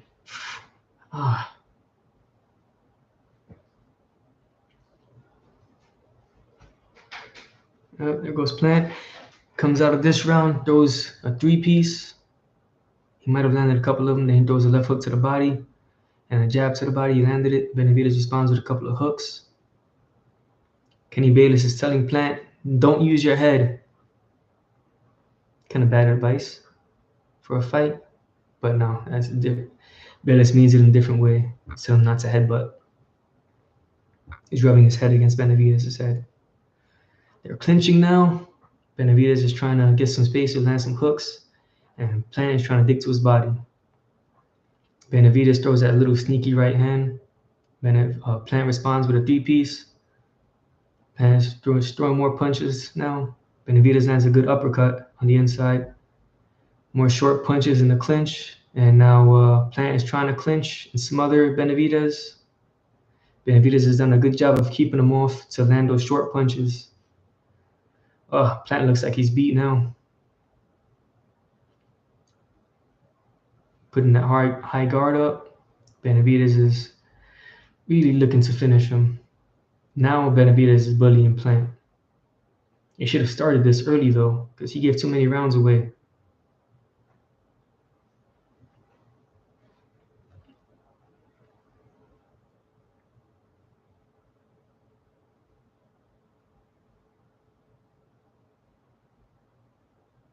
Now Benavidez is definitely getting the better of it, landing a lot of short punches on the inside. Another good right hand there, left hook. And Kenny Bayless trying to separate them. 1 minute to go in the 10th round.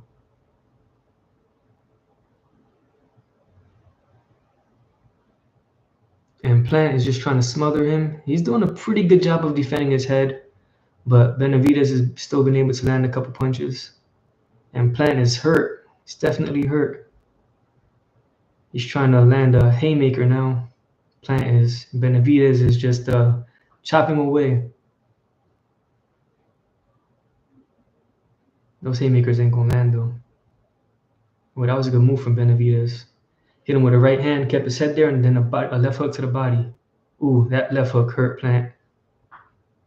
Oh, Plant is hurt for sure. He's just trying to clinch Benavidez. 20 seconds to go in the 10th round.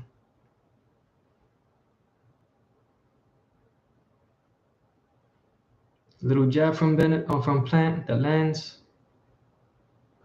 Hook to the body from Benavidez, and they trade hooks. Benavidez goes downstairs, Plant goes upstairs. That's the end of the 10th round. 2 rounds to go. And my scorecard, shoot.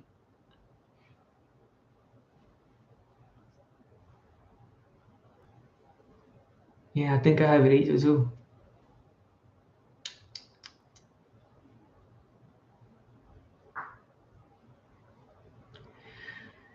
Danger zone for Caleb Plant is what one commenter says here. Plant definitely dominated the first half of the fight. Ooh, that was a beautiful uppercut from Benavidez. You got 6 minutes, Caleb. 6 minutes of fighting left. Can you do it? Can you do it without getting stopped? Because if you do, then you might win. A little low blow from Benavidez. A couple of hooks upstairs. Benavidez is definitely better inside fighting than Plant is. Knows how to use his forearms to create a little bit of space.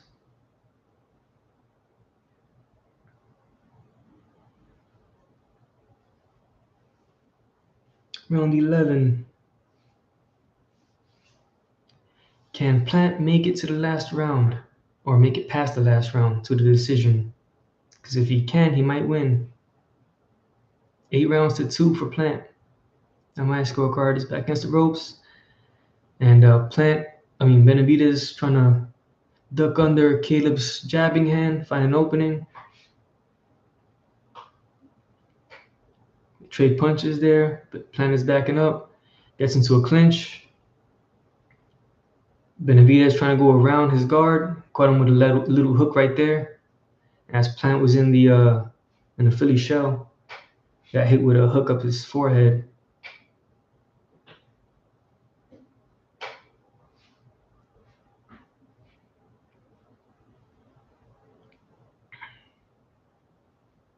If Benavidez loses this fight, he's going to be kicking himself, man. He started way too late. He didn't start putting real pressure on Plant until the 8th round. Before that, he just spent most of his time standing in front of the guy. Now, a minute and a half left in round 11. And so far, Plant hasn't taken too much damage. And Benavidez hits him with a couple of jabs there. And by Plant not taking damage, I mean he hasn't taken too much damage in this round. But now halfway through, and Benavidez is starting to put more punches together. Plant is trying to clinch. Benavidez walks him down to the ropes, hit him with a right hand. Another little right hand. Ooh, this lands a real good hook. And Caleb's trying to clinch, grab him at the waist. Little hooks from Benavidez. He's hitting him hard though. Landing some hard shots on Plant. Plant is just trying to fight in close.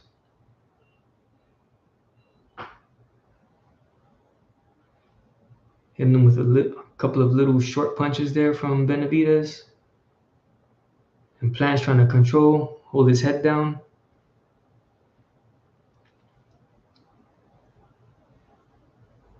Ooh, that was a good one from Benavidez. And 10 seconds left in round 11. Benavidez is going to have to come out with everything in this next round. Plant is hurt.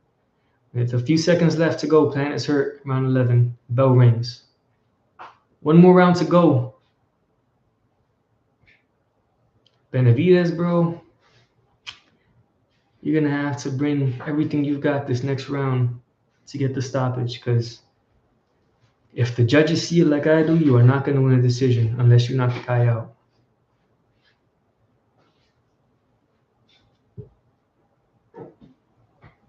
Three rounds to 8 on my scorecard for Plant. And I was picking Benavidez to win. And I'm not sure how many people scored the way I did. But maybe my scorecard might have something to do with my expectation for Benavidez. Just expecting him to be non-stop pressure, you know? And he wasn't like that. He didn't start putting real pressure on Plant until the 8th round. Before that, he spent most of his time posturing in front of Plant. Now he's going to come out and try to get the knockout in the last round. Actually, Benavidez looks pretty tired himself, though. Not as tired as Plant, for sure, and not as hurt as Plant. So I'm sure between the two of them, Benavidez definitely has more gas in his tank.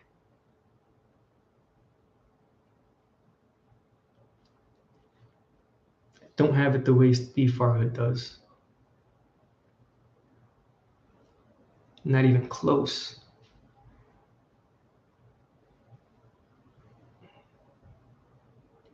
Yeah, Caleb, don't be complaining to the ref.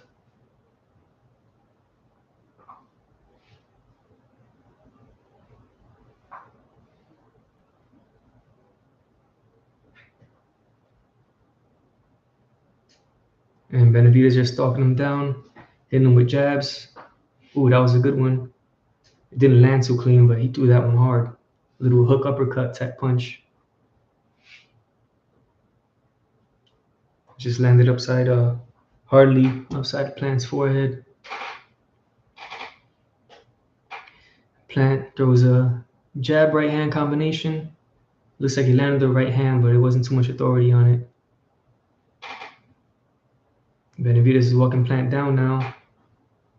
This throws a peeling his guard with the left hand and right hand to the top of Plant's head.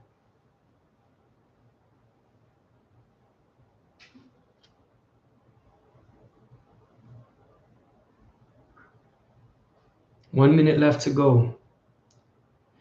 Benavidez, man. Look, if this goes to decision and you lose, you're going to be kicking yourself, bro. Now you're putting the pressure on him, putting your punches together. But, bro, you should have been doing this from the start. Maybe I'm hard on you because I was expecting you to do that and you weren't. So maybe my scorecard is a reflection of my expectation more than it is on the actual fight. 30 seconds left. 30 seconds left. There's a shoe shine flurry from Plant, ending with a right hand upstairs. A bunch of little uppercuts to the body and right hand, and he's landed it. He's fighting hard this round, too. Maybe he wins this round. It's a tough one.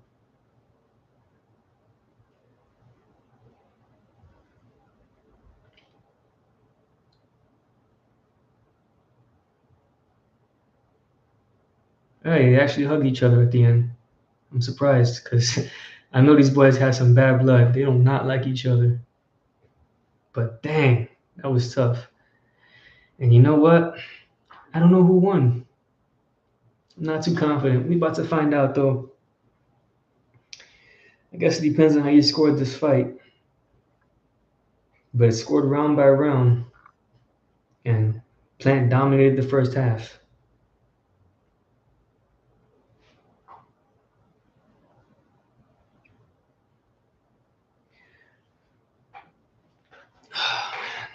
It's kind of chilly. We don't know that you won yet, bro. You beat him up in the second half, but actually not even the second half. Like the second or the last quarter of the fight, you beat him up. But you gave away the first half of the fight.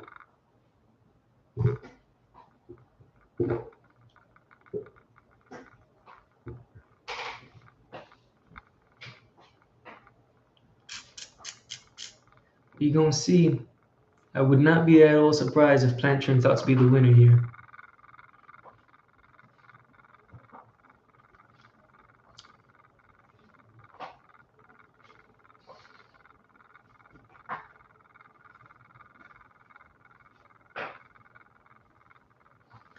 And there's some CompuBox stats. I don't personally trust CompuBox. I never have. A few times they've had fights that it didn't. They didn't reflect at all what I was seeing in the fight. So I'm skeptical.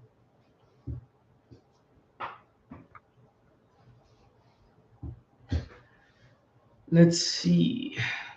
Just waiting for them to announce their decision now. And Jimmy Lennon Jr., after 12 rounds of action, we go to the scorecards. Ladies and gentlemen, we have a unanimous decision. Here are the score totals.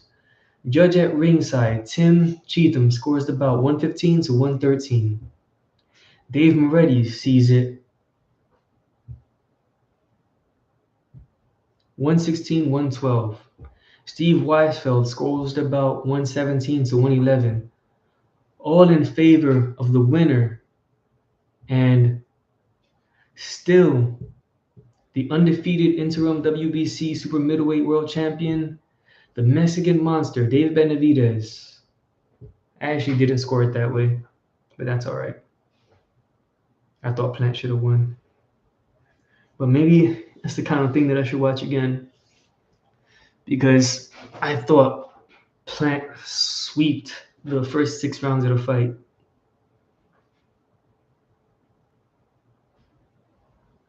Yeah, and I think 117, 111 was a BS score.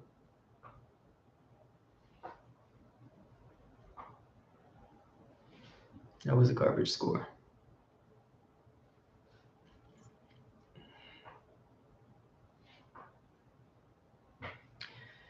And that's the end. David Benavidez is the winner.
Were you surprised that Caleb stayed in his feet? Yeah, I hit him with some hard shots. I would talk shite, but he just wanted to keep it going. There was a lot of hatred. He seemed to get under your skin before this fight, because we were never going to settle it until we got into the ring.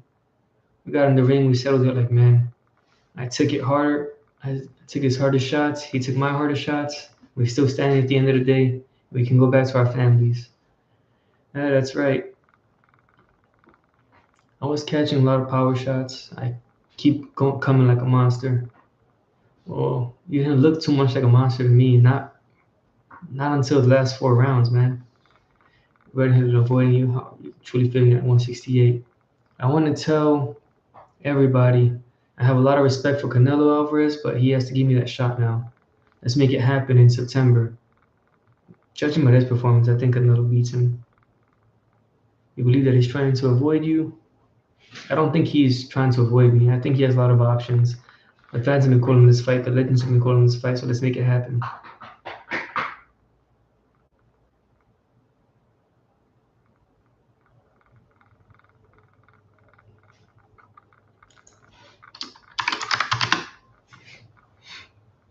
Mouth is dry, I feel fine.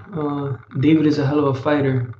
It was a big rivalry, but that is what boxing is like. We settled it like men. We haven't been the best of friends, but we got in the ring and we settled it like men. What is that supposed to do? That's what we're supposed to do. Do you feel like your strategy was successful? I was trying to walk him when necessary, punch him when necessary, throw combinations when necessary, but the best got in there. We roll the dice. Someone will go out with his hand raised and someone will come up short. One thing I can tell myself going back uh, for the best in the world, maybe a rematch in the future. How did that cut just above your eye distract you from the eighth round on? I caught a headbutt, but it is no excuse. David was the better fighter, man, tonight. I take nothing from him. Congratulations to him and his family. He's a hell of a fighter. Thank you. All right. Yeah, but I thought Matt won. Maybe I'm just disappointed with Benavidez. I was expecting more from him.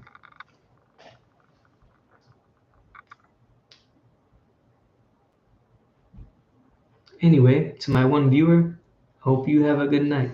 Take care. Let's give him heaven.